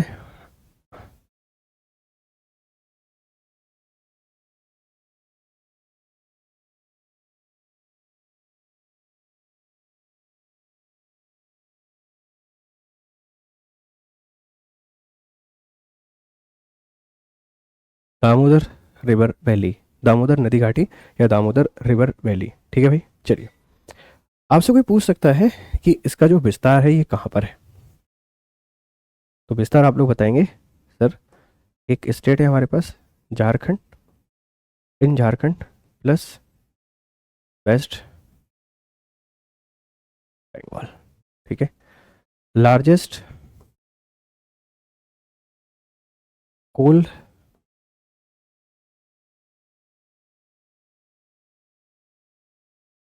भारत का सबसे बड़ा कोयला क्षेत्र है Jharkhand plus West Bengal. Largest coal region of India, Bharat का बड़ा कोयला क्षेत्र आपको देखने को मिलेगा, ठीक है। तो अब उसको पूछ सकता है कि जो झारिया है ना, झारिया, झारिया कोल रीजन, ये एक फेमस कोल क्षेत्र है झारखंड में। जैसे रानीगंज है, तो ये रानीगंज भी आपके पास फेमस है। जैसे आपके पास बोकारो है छत्तीसगढ़ में, ये सब क्या है, ये फेमस आपके पास कोल रीजन है जो दामोदर वैली में आपको देखने को मिलेंगे। तो दामोदर वैली सबसे इंपॉर्टेंट है, सबसे बड़ी है, इस बात को आप लोग थोड़ा सा ख्याल रखिएगा। और यहाँ पर जो रानीगंज है, ये भारत का सबसे बड़ा कोयला खनन क्षेत्र है ना, सबसे बड़ा कोयला खनन क्षेत्र आपको यहाँ पर देखने को मिल जाता है दामोदर नदी घाटी में, झारिया। अब हम लोग बात करते हैं सोन नदी घाटी। सेकंड जो वैली आपके पास आती है वो आती है सोन रिवर वैली, ठीक है। इसका जो मैक्सिमम पार्ट है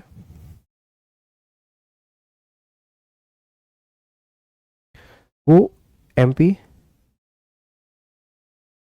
एमपी प्लस यूपी दोनों में आता है। इसमें सिंगरौली, सिंगरौली, सोहागपुर, सोनभद्र, ये कोल्ड रीजन इसके अंतर्गत आपको देखने को मिल जाएंगे। तो सोन रिवर आपको कहाँ देखने को मिलेगा, एमपी और यूपी में देखने को मिल जाता है। ठीक है, एमपी यूपी में आपको देखने को मिल जाता है। ठीक है भाई, चलिए अगर हम लोग बात करते हैं महानदी, महानदी छत्तीसगढ़ और उड़ीसा।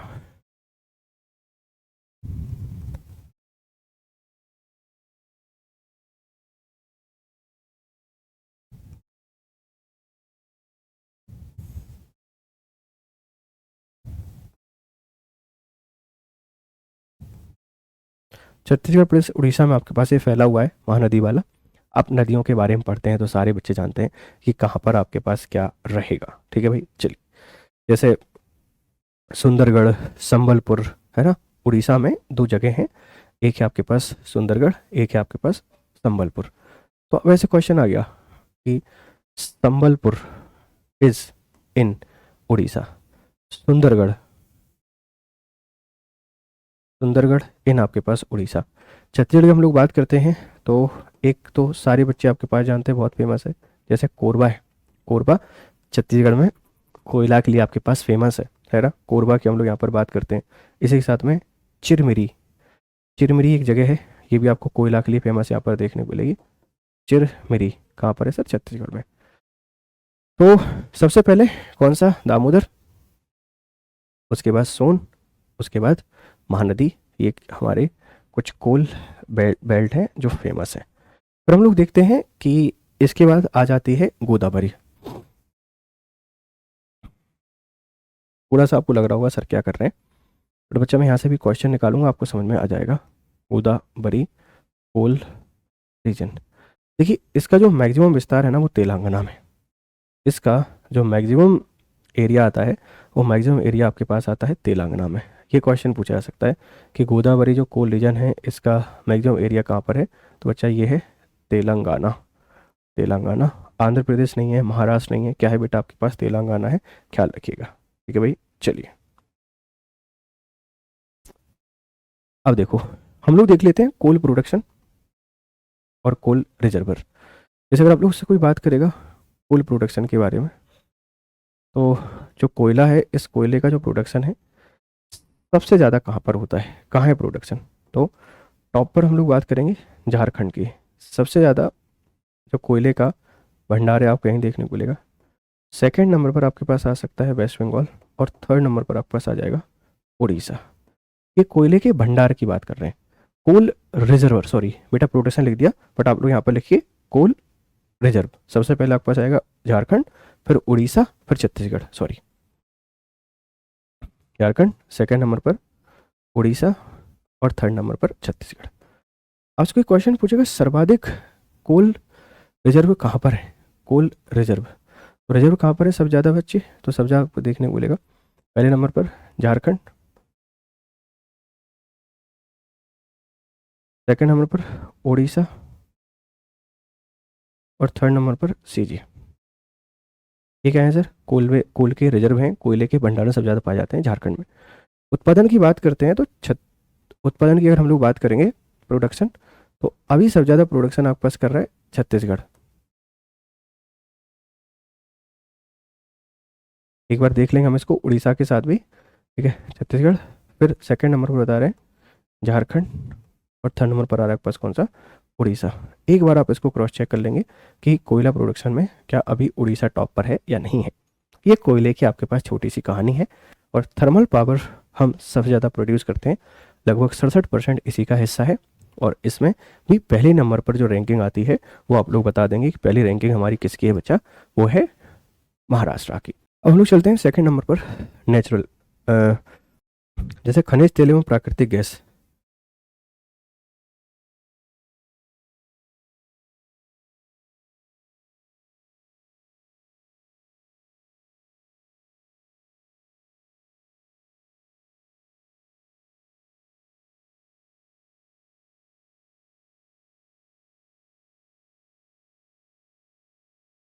खनिज तेल एवं प्राकृतिक gas, crude oil and mineral oil and natural gas. ठीक है भाई, चलिए बहुत बढ़िया। तो भाई crude oil and natural gas second आपके पास यहाँ पर टॉपिक है, इसके बारे में तो फैक्ट।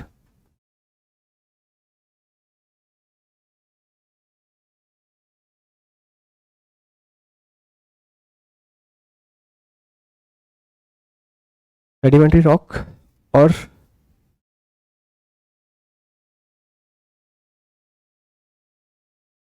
टर्सरी रेंज, तृतीय श्रेणी, ये दो प्रकार की चट्टान इनके लिए आना पर बहुत जरूरी है। ठीक है भाई, चलिए देखिए, सबसे पहले 1867, 1867 की हम लोग यहाँ पर बात करते हैं। एक क्षेत्र है माकुम क्षेत्र, फर्स्ट टाइम, जैसे आसाम है, इस आसाम में 1867 में एक जगह पड़ती है माकुम। इस माकुम में पहली बार हमने कोयल तेल का कुआं खोदा, फर्स्ट ऑयल प्रोडक्शन।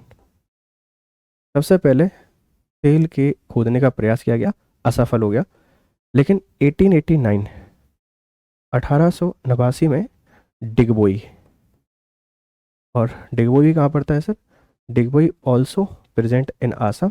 पहला तेल का कुआं हमको यहाँ पर मिल गया, कहाँ पर? डिगबोई में। तो आपसे कोई सवाल पूछ सकता है सर कि जो क्रूड मिनरल ऑयल एंड प्राकृतिक गैस है, नेचुरल गैस है, इसको सबसे पहली बार खोजने का प्रयास कब किया गया? तो पहली बार खोजने का प्रयास किया गया 1867 में आसाम में माकुम क्षेत्र में। लेकिन पहली बार प्राप्त हम लोग कहाँ से करते हैं? तो आप लोग बता देंगे, पहली बार हम लोग प्राप्त करते हैं आसाम से। ठीक है, आसाम के डिगबोई से। अब देखो दो तीन चीज़ें और देख लीजिए कि भाई अगर स्टेट की बात करते हैं, इन टर्म्स ऑफ स्टेट, तो स्टेट में सबसे ज़्यादा जो प्रोडक्शन आपके पास कर रहा है वो कर रहा है राजस्थान। अगर स्टेट की बात करते हैं तो अब जो नेचुरल गैस और पेट्रोलियम है, इसके भंडार भी यहाँ पर ज़्यादा है, उत्पादन भी आपके पास यही कर रहा है। और सेकंड नंबर पर आप लोग लिख देंगे बच्चा क्या? Assam. In terms of state की बात करते हैं। अगर हम इंडिया की बात करते हैं, इंडिया, तो इंडिया में सबसे ज़्यादा जो प्रोडक्शन आपके पास होता है वो होता है ऑफ शोर एरियाज, है ना? एक वर्ड आपने पढ़ा होगा, ऑफ शोर एरिया, अप तटीय क्षेत्र। सबसे ज़्यादा जो हमें मिलता है मिनरल ऑयल और नेचुरल गैस अप तटीय क्षेत्र, इसमें पश्चिमी घाट और पूर्वी घाट दोनों आपके पास आ जाते हैं। अगर एक जगह की बात की जाए, एक प्लेस की, एक जगह है अंकलेश्वर, है ना? एक जगह है अंकलेश्वर, गुजरात। ये अभी सबसे ज़्यादा एक जगह के तौर पर प्रोडक्शन कर रहा है। बॉम्बे हाई सेकेंड नंबर पर आप लोग याद रखेंगे, बॉम्बे हाई, ये भी काफ़ी ज़्यादा फेमस है। ठीक है, बॉम्बे हाई कहाँ पड़ता है? ये महाराष्ट्र के अपतटीय क्षेत्र में पड़ता है। और रिसेंटली जो गोदावरी वैली है, इस गोदावरी वैली में भी हमको नेचुरल ऊर्जा और पेट्रोलियम के सोर्सेस यहाँ पर मिले हुए हैं। ये सिंपल सी बात है कि 1867 में महाकुंभ में पहली बार प्रयास किया गया, आसाम डिगबोई में हमने फाइनली सक्सेसफुल बना लिया, इस बात का ख्याल रखिएगा।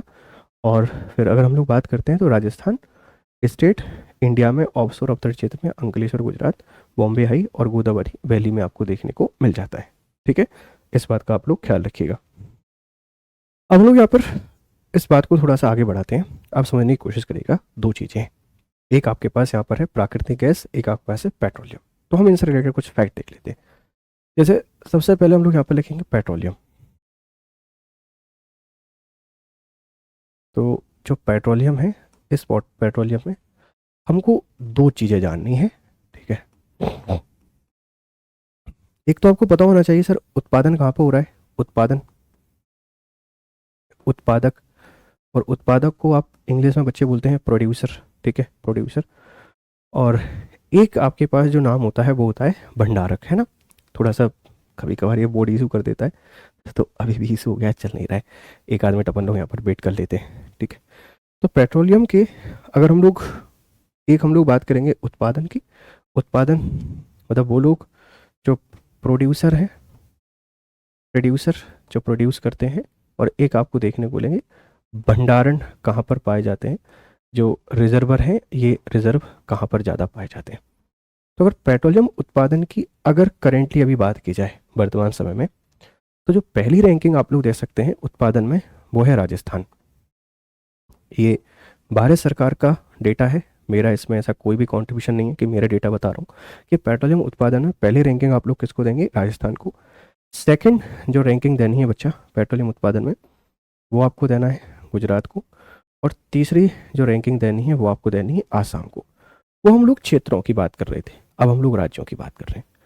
अगर भंडारण की बात की जाए कि जो ऑयल रिजर्व है, ऑयल रिजर्व आपको कहाँ ज़्यादा देखने को मिलेंगे, तो भंडारण आसाम पहले नंबर पर आप लोग रैंकिंग दे देंगे किसको, आसाम को, और सेकंड रैंकिंग पर आपके पास आ जाता है गुजरात, और थर्ड रैंकिंग पे आपके पास आ जाता है राजस्थान। ये भंडारण की बात चल रही है, भंडारण। अब यहाँ से देखो कितना प्यारा सवाल बन सकता है, स्टेटमेंट आ सकते हैं कि पहला उत्पादक भंडारक कौन है। ऐसे यहाँ से सवाल काफ़ी सारे बन सकते हैं, आप इस बात का थोड़ा सा ख्याल रखिएगा। इसी के अंतर्गत जो दूसरा टॉपिक है वो आता है नेचुरल गैस का।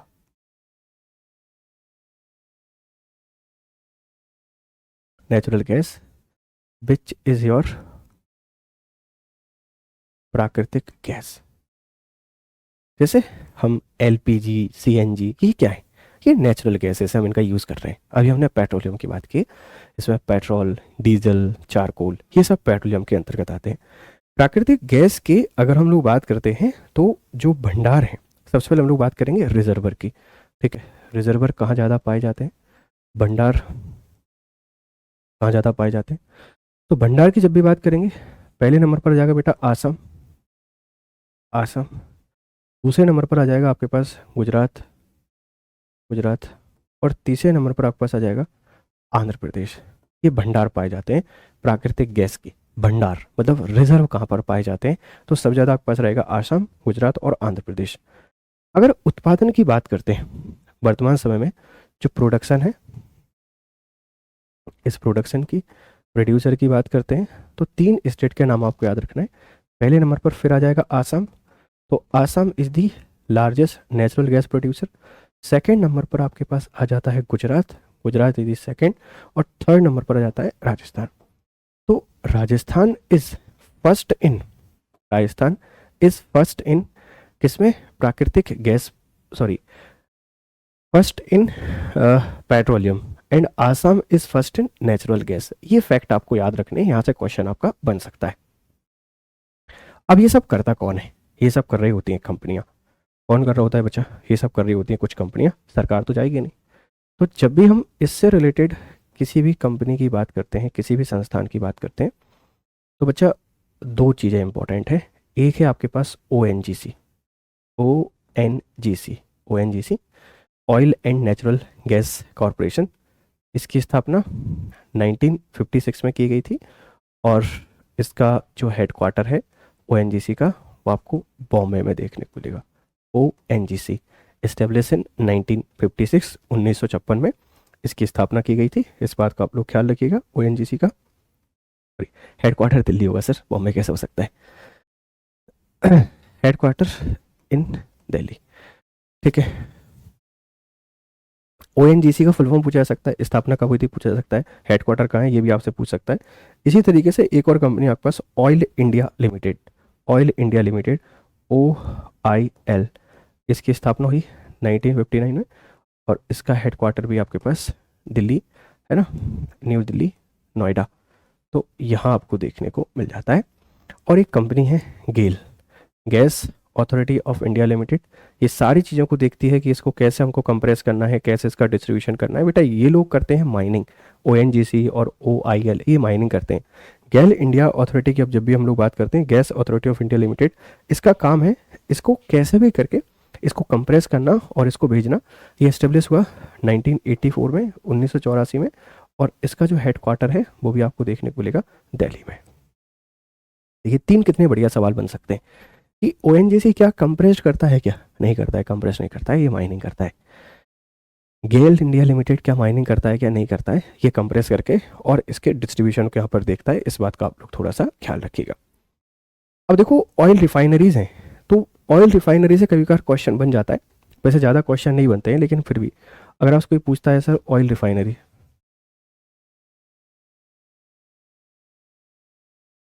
ऑयल रिफाइनरी, तेल शोधन कारखाना।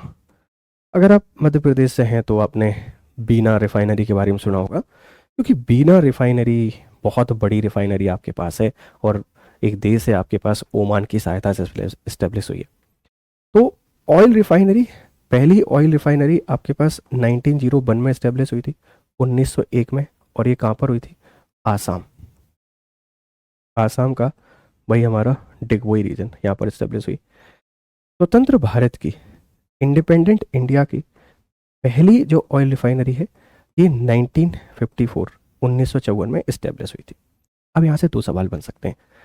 ऑयल रिफाइनरी का काम क्या है? देखिए, जैसे ONGC है या आपके पास ऑयल इंडिया लिमिटेड है, ये माइनिंग कर सकते हैं, लेकिन इसको प्योरीफाई करना भी ज़रूरी है, और ये करती हैं आपके पास ऑयल रिफाइनरी। 1954 में मुंबई, महाराष्ट्र में आपके पास इस्टेब्लिश हुई थी। देखिए, सारी ऑयल रिफाइनरी याद करने की ज़रूरत नहीं है, लेकिन एक आप याद रख सकते हैं, जामनगर। जामनगर कहाँ पड़ता है सर? ये पड़ता है गुजरात में। चर्चित क्यों है? क्योंकि ये निजी है, ये प्राइवेट ऑयल रिफाइनरी है, निजी क्षेत्र की है। आपसे कोई पूछ सकता है कि ऐसी कौन सी पहली रिफाइनरी है जो निजी क्षेत्र की है।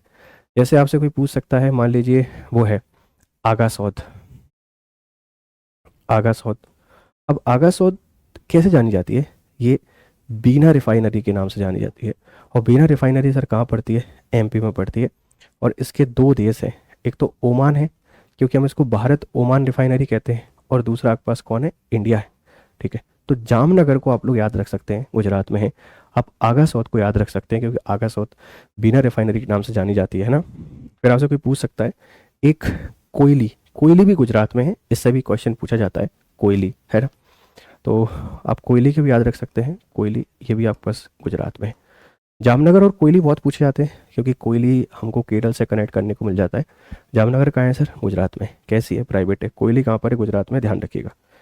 फिर अलग अलग जगह आपको देखने को मिलेंगी, सारी की सारी अलग, हर जगह आप इसको कनेक्ट कर सकते हैं इनके नाम से। ठीक है, इनके नाम से आप लोग इनको ऐड कनेक्ट कर सकते हैं, इस बात का ख्याल रखिएगा। जैसे आज कोई पूछ सकता है नुमालीगढ़, तो नुमालीगढ़ पड़ती है बेटा आसाम में, हम इसको ऐड नहीं कर पाएंगे। एक आपके पास कौन सा है? नुमालीगढ़। और जो नुमालीगढ़ है ये कहाँ पड़ता है? आसाम में, याद रखिएगा। ठीक है, जैसे अगर मुंबई है तो महाराष्ट्र में होगी, भटिंडा है तो पंजाब में होगी, आप ऐड कर सकते हैं। बट जो जामनगर है गुजरात में है। इसी के साथ में कोयली है गुजरात में, इनको आप ऐड नहीं कर पाएंगे। जामनगर कोयली आपके यहाँ पर याद रखना। ठीक है, एक आपके पास ताती पाका, ताती पाका आपके पास आंध्र प्रदेश में, आप इसको भी ऐड नहीं कर पाएंगे। ताती पाका ये कहाँ पर है? आंध्र प्रदेश में। तो ये क्या है सर? ये ऑयल रिफाइनरीज है, जामनगर, कोयली, आगासौद, नुमलीगढ़। नुमलीगढ़ आसाम में, तातीपाका कहाँ है आपके पास? ये आपको आंध्र प्रदेश में देखने को मिलेगा। ठीक है, इसी तरीके से अब लगभग सारी ऑयल रिफाइनरी को आप लोग यहाँ पर याद रख लेंगे, याद रख सकते हैं, ऐसी मुझे पूरी उम्मीद है। अब हम लोग बात करते हैं ऑयल क्षेत्र की, इंपॉर्टेंट ऑयल रीजन है ना, oil and natural gas region क्षेत्रों की बात करते हैं। तो हेडिंग लगा लीजिए आप लोग, ऑयल रीजन, तेल क्षेत्र। हमने सब कुछ देख लिया भाई, उत्पादन कहाँ पर होता है, कौन सी चट्टानों में पाया जाता है, हमने कंपनी की बात कर ली, हमने रिफाइनरी की बात कर ली।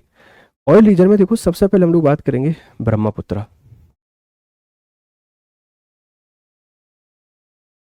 ब्रह्मपुत्र नदी घाटी।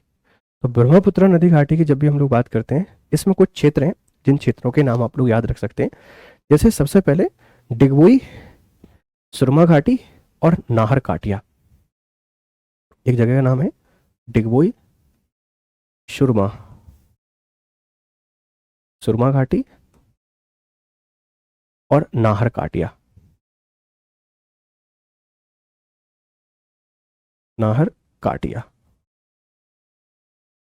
These all are in Assam. Assam. अब सवाल बनेगा कि डिगबोई तो जानते हैं, सुरमा घाटी और नाहर काटिया ये क्या है सर? ऑयल फील्ड है। कहाँ है आपके पास? ये आसाम में पड़ती हैं, याद रखिएगा। ठीक है भाई, एक क्षेत्र है निगरू रीजन। निगरू, हिंदी इंग्लिश दोनों में इसको मैं आपको लिख देता हूँ, निगरू। तो जो आपके पास निगरू क्षेत्र है ना, निगरू क्षेत्र ये पड़ता है कहाँ पर? अरुणाचल प्रदेश में। AP का मतलब आंध्र प्रदेश नहीं है, अरुणाचल प्रदेश है, क्योंकि ब्रह्मपुत्र इधर तो जा नहीं सकती आंध्र प्रदेश में, कहाँ जाएगी? अरुणाचल प्रदेश में। फिर है बोरहोला। बोरहोला, हम लोग बोर होते हैं, इसी तरीके से एक क्षेत्र का नाम है बोरहोला। बोरहोला, और जो बोरहोला है ये पड़ता है सिक्किम में। सिक्किम में तो ये है आपके पास ब्रह्मपुत्र घाटी के तेल क्षेत्र, यहाँ पर आपको देखने को मिल जाए। सॉरी सॉरी, नागालैंड, सिक्किम नहीं बेटा, नागालैंड। इतना फैक्चुअल डेटा है कि इसको मैं बहुत रिसर्च करके आपके सामने लेकर आया हूँ। एक आध फैक्ट गलत हो जाए प्लीज़ माइंड मत करिएगा। तो ऑयल रिफाइनरी 1901 में, आसाम डेकोई स्वतंत्र 1954 में बचा हुआ है। मुंबई, जामनगर गुजरात में है, कोयली गुजरात में है। ये बहुत पूछे जाते हैं, जामनगर कहाँ है, जामनगर कहाँ है। चर्चित है क्योंकि निजी क्षेत्र के, प्राइवेट है। कोयली भी है, एक बादियार भी है, वो भी गुजरात में है। आगासोद बीना में है, ठीक है। और ओमान और इंडिया दोनों की रिफाइनरी है। नुमलीगढ़ आसाम में है, तालीपाका आंध्र प्रदेश में, बन जाएंगे सारे। फिर कोल रीजन की बात कर रहे हैं, ब्रह्मपुत्र घाटी के डिगबोई, सुरमा घाटी, नाहरकाटिया, निकवरू, निगरू, ठीक है। और फिर आपके पास पोरहुला, ये क्षेत्रों के नाम आप लोग थोड़ा सा याद रखिएगा। इसके अगर हम लोग बात करते हैं तो जैसे कावेरी नदी बेसिन है, ये भी काफ़ी इंपॉर्टेंट है। कावेरी रिवर, कावेरी प्लस गोदावरी, इनका जो रिवर बेसिन है ये भी आजकल काफ़ी ज़्यादा चर्चा में है। यहाँ से भी बहुत सारे सवाल आपके पास बन रहे हैं कि यहाँ जो पेट्रोलियम है और नेचुरल गैस है, इसके रिसोर्सेस आपको देखने को मिले हुए, इनके भंडार आपको देखने को मिले हुए। अब देखो जैसे हम लोग अगर गुजरात की बात करते हैं, गुजरात, तो गुजरात के बारे में हम एक फैक्ट सबको जानते हैं कि भाई अंकलेश्वर, अंकलेश्वर कहाँ है, गुजरात में, ठीक है, याद रखिएगा। तो अंकलेश्वर के साथ में नौगांव भी आपको देखने को मिल जाएगा, ठीक है। महेसाणा आपको देखने को मिल जाएगा। गुजरात में अंकलेश्वर है, नो डाउट, और हम सबके परिचित भी है अंकलेश्वर। यहाँ पर नवगांव आपको देखने को मिल जाएगा, नवगांव। यहाँ पर आपको महेसणा देखने को मिल जाएगा, महेसणा जो क्षेत्र है वो भी इसी के लिए फेमस है। यहाँ पर आपको आदियाबेट टापू देखने को मिल जाएगा, आदियाबेट। ये क्या है, ये सब ऑयल के लिए फेमस है। यहाँ पर जो ऑयल है, इस ऑयल का प्रोडक्शन आपको ज़्यादा देखने को मिल जाता है, ठीक है। मुंबई की अगर हम लोग बात करते हैं, मुंबई और मुकमा क्षेत्र है। मुंबई में मुंबई हाई, बॉम्बे हाई, 1960 से यहाँ पर लोग प्रोडक्शन कर रहे हैं। और एक रीजन है मोकामा रीजन, ये राजस्थान।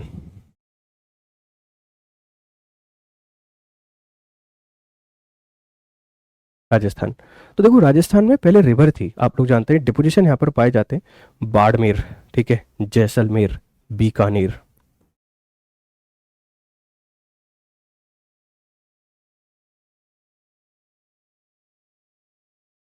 और बीकानेर, ये आपके पास ऑयल रीजन है। आप इन ऑयल रीजन को थोड़ा सा प्लीज याद रखिएगा, ठीक है भाई। चलिए अब हम लोग बात करते हैं थोड़ा सा प्राकृतिक गैस के बारे में, प्राकृतिक गैस क्षेत्र, ठीक है। प्राकृतिक गैस क्षेत्र के बारे में थोड़ी चर्चा कर लेते हैं। ये सारे के सारे तेल शोधन कारखाना है, आई होप आपको याद हो जाएंगे। और ये आपके पास तेल क्षेत्र है।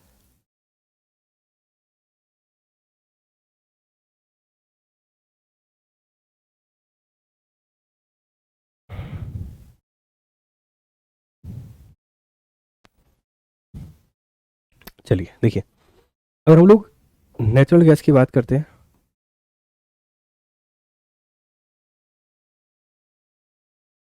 दो चीज़ें आती हैं।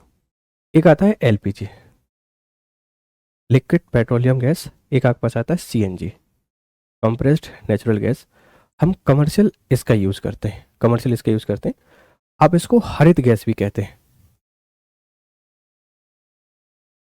आप इसको हरित गैस या ग्रीन गैस भी कहते हैं।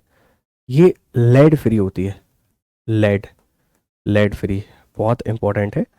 और इसके द्वारा मिनिमम पॉल्यूशन होता है। सबसे कम अगर पॉल्यूटेंट कोई रिलीज करती है तो वो यही करती है, याद रखना। हरित गैस है सीएनजी, ठीक है, कंप्रेस्ड नेचुरल गैस। और व्हीकल्स में आजकल लोग इसी को यहाँ पर यूज़ कर रहे होते हैं, ध्यान रखिएगा। इसमें सबसे ज़्यादा क्या होता है, ठीक है, आज कोई पूछ सकता है कि हमारे पास जो नेचुरल गैस पाई जाती है इनमें सबसे ज़्यादा क्या पाया जाएगा, ठीक है, क्या पाया जाएगा। तो बेसिकली हाइड्रोकार्बन्स पाए जाते हैं, हाइड्रोकार्बन्स पाए जाते हैं, इस बात का आप लोग थोड़ा सा ख्याल रखिएगा। और मीथेन सबसे ज़्यादा होती है, मीथेन एक गैस के बारे में आप लोग पढ़ेंगे, मीथेन गैस। जैसे इथेन, ब्यूटेन, प्रोपेन, उनमें मीथेन सब ज़्यादा है। एलपीजी की अगर आपसे कोई बात करता है तो बेटा इसमें एक तत्व पाया जाता है मिथाइल मरकप्टेन। एक शब्द लिख लेना, मिथाइल मरकप्टेन। ठीक है, ये ऐसा पदार्थ है जो स्मेल करता है और हम इसका पता लगा पाते हैं। ठीक है, किसका? एलपीजी गैस का रिलीज होती है तो। चलिए भाई अब हम लोग बात करते हैं न्यूक्लियर एनर्जी के बारे में, है ना। न्यूक्लियर एनर्जी के बारे में बात करते हैं, परमाणु ऊर्जा के बारे में।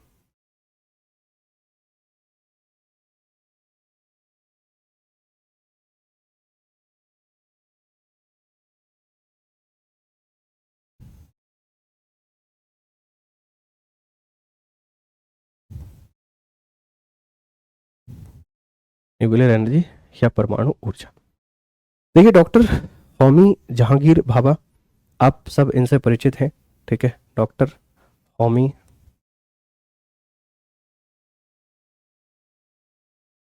जहांगीर भाभा ये जनक माने जाते हैं। और भाभा जो है ट्राम्बे, ये आपके पास महाराष्ट्र में ये सबसे बड़ा न्यूक्लियर एनर्जी का सोर्स आपको देखने को मिलेगा। तो ये व्यक्ति इसके जनक हैं, इस बात का आप लोग ख्याल रखिएगा। हमने 1948 में एक आयोग बनाया, परमाणु आयोग।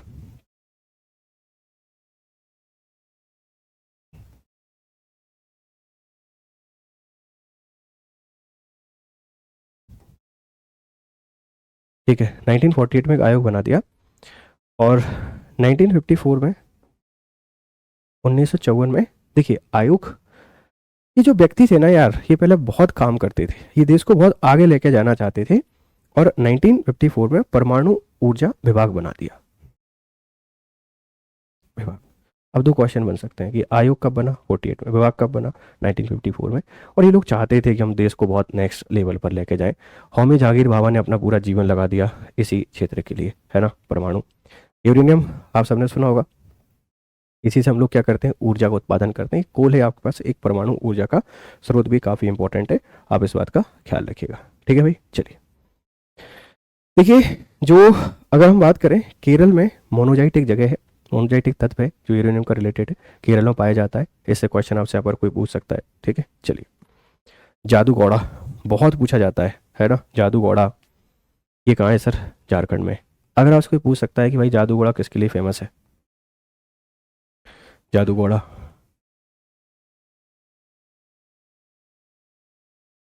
जादूगौड़ा, हम सबसे ज़्यादा जो यूरेनियम प्रोडक्शन होता है वो यहीं से कर रहे होते हैं। जादूगौड़ा कहाँ है सर? झारखंड। दो फैक्ट है, सबसे पहले भी यहीं, फर्स्ट टाइम, और मैक्सिमम परमाणु उत्पादन, है ना, परमाणु खनिज का यूरेनियम उत्पादन हम लोग क्या करते हैं, यहीं से करते हैं, याद रखिएगा। ठीक है और बाकी क्षेत्र आपको याद नहीं रखने, बस आप इतना ही याद रख लीजिए कि यहाँ से आपके पास, और थोरियम की अगर हम लोग बात करते हैं तो केरल बहुत बड़ा आपके पास है ना। ठीक है, चलिए अब हम लोग बात करते हैं परमाणु जो संयंत्र हैं, इन परमाणु संयंत्रों की, इनसे क्वेश्चन आपके पास बन जाते हैं। देखो, जैसे आपसे कोई पूछ सकता है, एक परमाणु क्षेत्र है तारापुर, तारापुरा कहाँ पड़ता है सर? महाराष्ट्र में। किसने हेल्प किया आपके पास? यूएसए में। ठीक है, किसने किया आपके पास बेटा? यूएसए ने। तो तारापुर क्या है? एक परमाणु ऊर्जा क्षेत्र है, कहाँ पड़ता है आपके पास? महाराष्ट्र में, आप लोग जानते हैं, याद रखिएगा। किसने हेल्प किया आपके पास? यूएसए ने आपके पास यहाँ पर हेल्प की। और हम लोग बात करते हैं जैतपुरा, जो जैतपुरा है दूसरे नंबर पर, ये भी कहाँ पाया जाएगा? ये भी पाया जाएगा महाराष्ट्र में। जैतापुरा कहाँ पाया जाता है सर? महाराष्ट्र में। तो एक तो तारापुर, एक जैतपुरा, दोनों कहाँ पर हो गए सर? महाराष्ट्र में हो गए, याद रखिएगा। फिर आपको देखने को मिलेगा एक कुंडन कुलम और कलपक्कम, दो नाम लिखिए। एक है कुंडल, कुंडल कुलम, एक है कलपक्कम।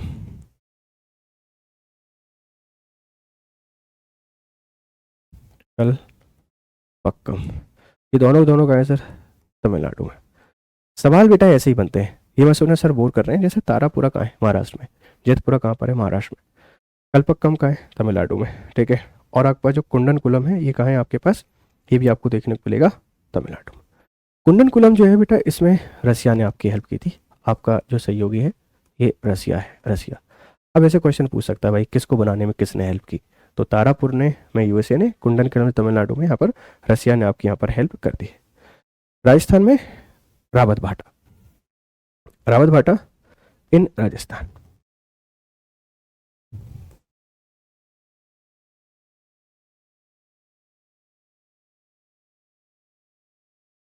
रावत भाटा इन राजस्थान। और इसमें हेल्प की थी आपके पास कनाडा ने। सहयोगी देश आपके पास कौन रहा है? कनाडा, ठीक है। चलिए हम लोग अगर यूपी की बात करते हैं तो एक आपके पास है नरोरा, नरोरा।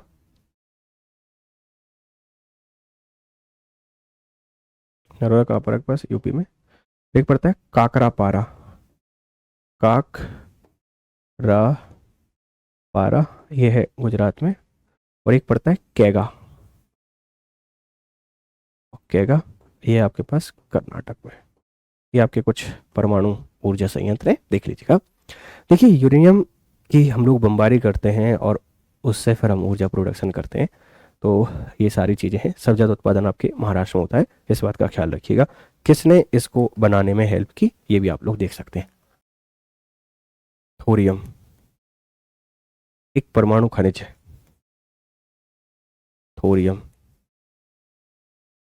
ठीक है। इधर तमिलनाडु और केरल, मोनोजाइट, मोनोजाइट रेत में पाया जाता है। ये कहाँ पर? केरल में। ये भी परमाणु खनिज है। यूरेनियम, यूरेनियम का प्रोडक्शन हम लोग बहुत जगह कर रहे होते हैं, बट जो हमारा झारखंड है, या आप लोग कह सकते हैं जादू घोड़ा, जो झारखंड का जादू घोड़ा है, यहाँ पर आपको ये देखने को मिल जाते हैं। तो जो आपके एटॉमिक मिनरल्स होते हैं, इन एटॉमिक मिनरल्स के बारे में हम लोग यहाँ पर जानते हैं। मेटल ऑफ होप कहा जाता है यूरेनियम को, है ना, होप कहा जाता है, याद रखिएगा। और काफ़ी सारे और मिनरल्स हैं, बट इतने आप लोग यहाँ पर थोड़ा सा याद रख लीजिए, ठीक है भाई। चलिए अब हम लोग चलते हैं थोड़ा सा रिन्यूएबल एनर्जी की तरफ, जिसका आपको था इंतजार, वो घड़ी आ गई है।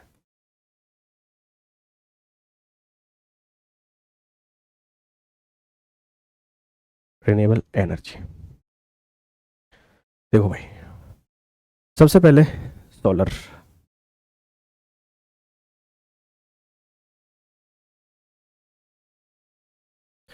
हम मेथड नहीं पढ़ेंगे, लेकिन हमको इतना पता होना चाहिए सोलर एनर्जी का प्रोडक्शन कौन करता है। पूरी दुनिया में सबसे ज़्यादा उत्पादन कर रहा है चाइना, है ना। सबसे ज़्यादा उत्पादन कौन कर रहा है? चाइना। इतना आपको ख्याल रखना है। और भारत में कौन करता है? आपके पास तमिलनाडु। एक रिन्यूएबल एनर्जी का सोर्स है, बहुत ही इंपॉर्टेंट है, आप इस बात को ध्यान रखिएगा, ठीक है। एक है सोलर थर्मल टेक्निक, दो चीज़ें हैं। एक है सोलर थर्मल,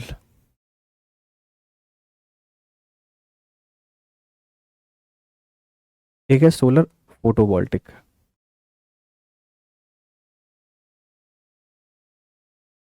दो चीज़ें हैं। सोलर थर्मल, सौर ऊर्जा को सीधा सा हम लोग थर्मल पावर में कन्वर्ट कर देते हैं। सौर ऊर्जा को धीरे धीरे हम लोग ताप विद्युत में कन्वर्ट कर देते हैं।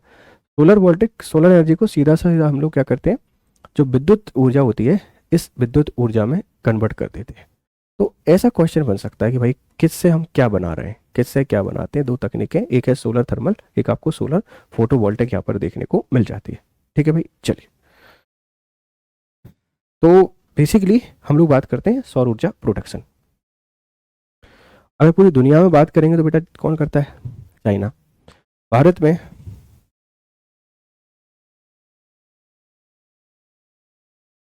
इंडिया के अंतर्गत, देखिए हम प्लांटों की चर्चा तो नहीं कर पाएंगे बेटा, लेकिन प्रोडक्शन की बात करें, पहले नंबर पर जाएगा Tamil Nadu. Tamil Nadu is largest producer of solar energy in India. संभावना है राजस्थान में, उत्पादन कौन कर रहा है? तमिलनाडु। सेकेंड नंबर पर आएगा राजस्थान, और थर्ड नंबर पर जाता है गुजरात। और सवाल क्या बनेगा कि सोलर ऊर्जा का उत्पादन कौन कर रहा है सबसे ज़्यादा? आप बता देंगे ये वाली चीज़ है, ठीक है भाई। चलिए अब बेसिकली इसमें दो तीन चीज़ें आपको याद रखना है। क्या? देखो भाई, हमने आईएसए बना दिया, एक आईएसए, इंटरनेशनल सोलर अलायंस, इसका हेडक्वार्टर है गुरुग्राम, हरियाणा में। और ये दो देश हैं, एक है भारत और एक है फ्रांस। इन दोनों के सहयोग से इसको बनाया गया है, भारत और फ्रांस के सहयोग से इसको बनाया गया है इंटरनेशनल सोलर अलायंस।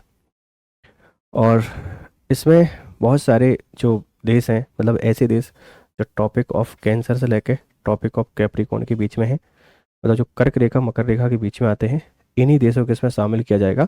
और इसका पर्पज़ है सोलर एनर्जी प्रोडक्शन को बढ़ावा देना, कि हम लोग कैसे भी करके जो सौर ऊर्जा है इसको बढ़ावा दे सकते हैं। भारत सरकार ने 2022 तक रिन्यूएबल एनर्जी मिशन रखा हुआ था, आपको याद है। इस मिशन में टोटल 175 गीगावाट 175 गीगावाट हमें एनर्जी प्रोडक्शन करना है। और इसमें जो 100 मेगावाट है ना, जो से 100 गीगावाट है, ये किससे आएगी? ये सिर्फ सूर्य से आपके पास आएगी, याद रखिएगा। जैसे अगर हम लोग बात करते हैं तो हमारा एक 750 मेगावाट का अभी तक का सबसे बड़ा जो प्लांट है वो लगा हुआ है रीवा में। ठीक है, कहाँ पे लगा हुआ है? रीवा में, इस बात को याद रखिएगा। और मोदी जी ने रिसेंटली इसका उद्घाटन किया था। तो यहाँ से क्वेश्चन बन सकता है कि सोलर एनर्जी प्रोडक्शन में टॉप पर कौन है? तमिलनाडु। सेकंड नंबर पर कौन है? राजस्थान।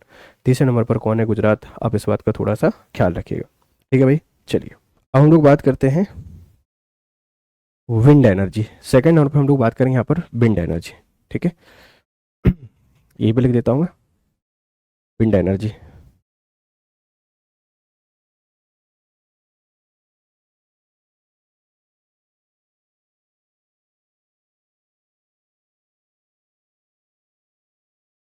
ठीक है भाई, चलिए देखो, पूरी दुनिया में चाइना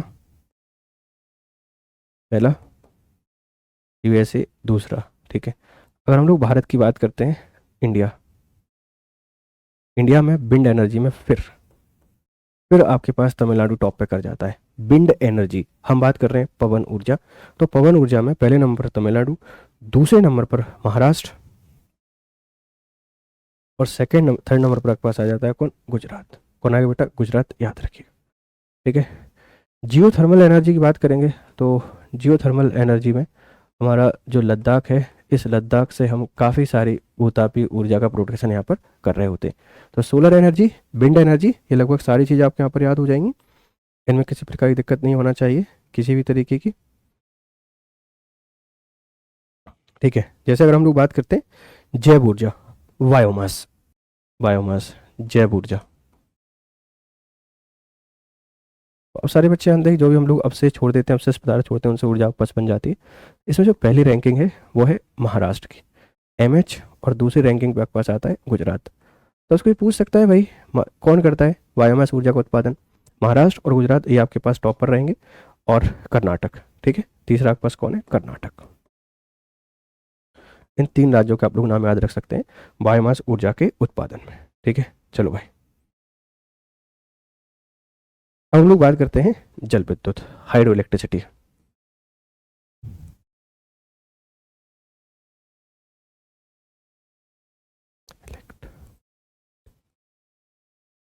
ठीक है, सबसे पहले 1897 में दार्जिलिंग, सबसे पहले 1897 में दार्जिलिंग में हमने हाइड्रो इलेक्ट्रिसिटी का प्रोडक्शन करना स्टार्ट किया था, याद रखना। यहाँ से क्वेश्चन आपके पास कोई पूछ सकता है कि पहला कहाँ पर किया? 1897 दार्जिलिंग में, ठीक है भाई।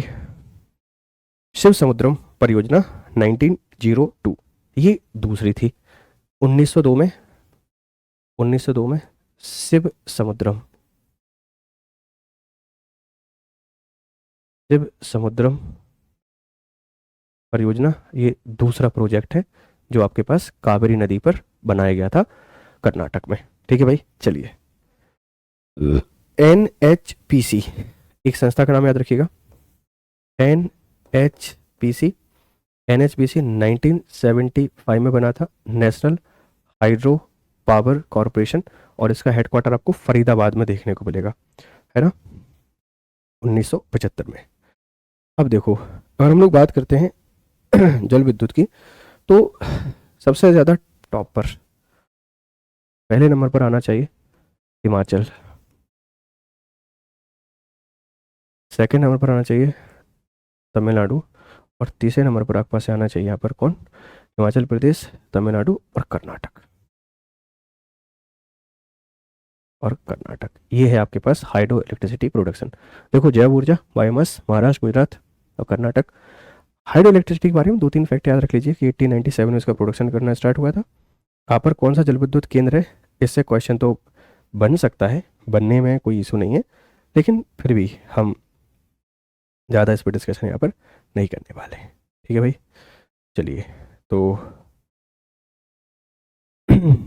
आई होप कि यहाँ तक जो सारी चीज़ें आपको क्लियर हो गई होंगी, इसमें किसी प्रकार की कोई भी दिक्कत आपको नहीं होगी, ऐसा मैं मान सकता हूँ।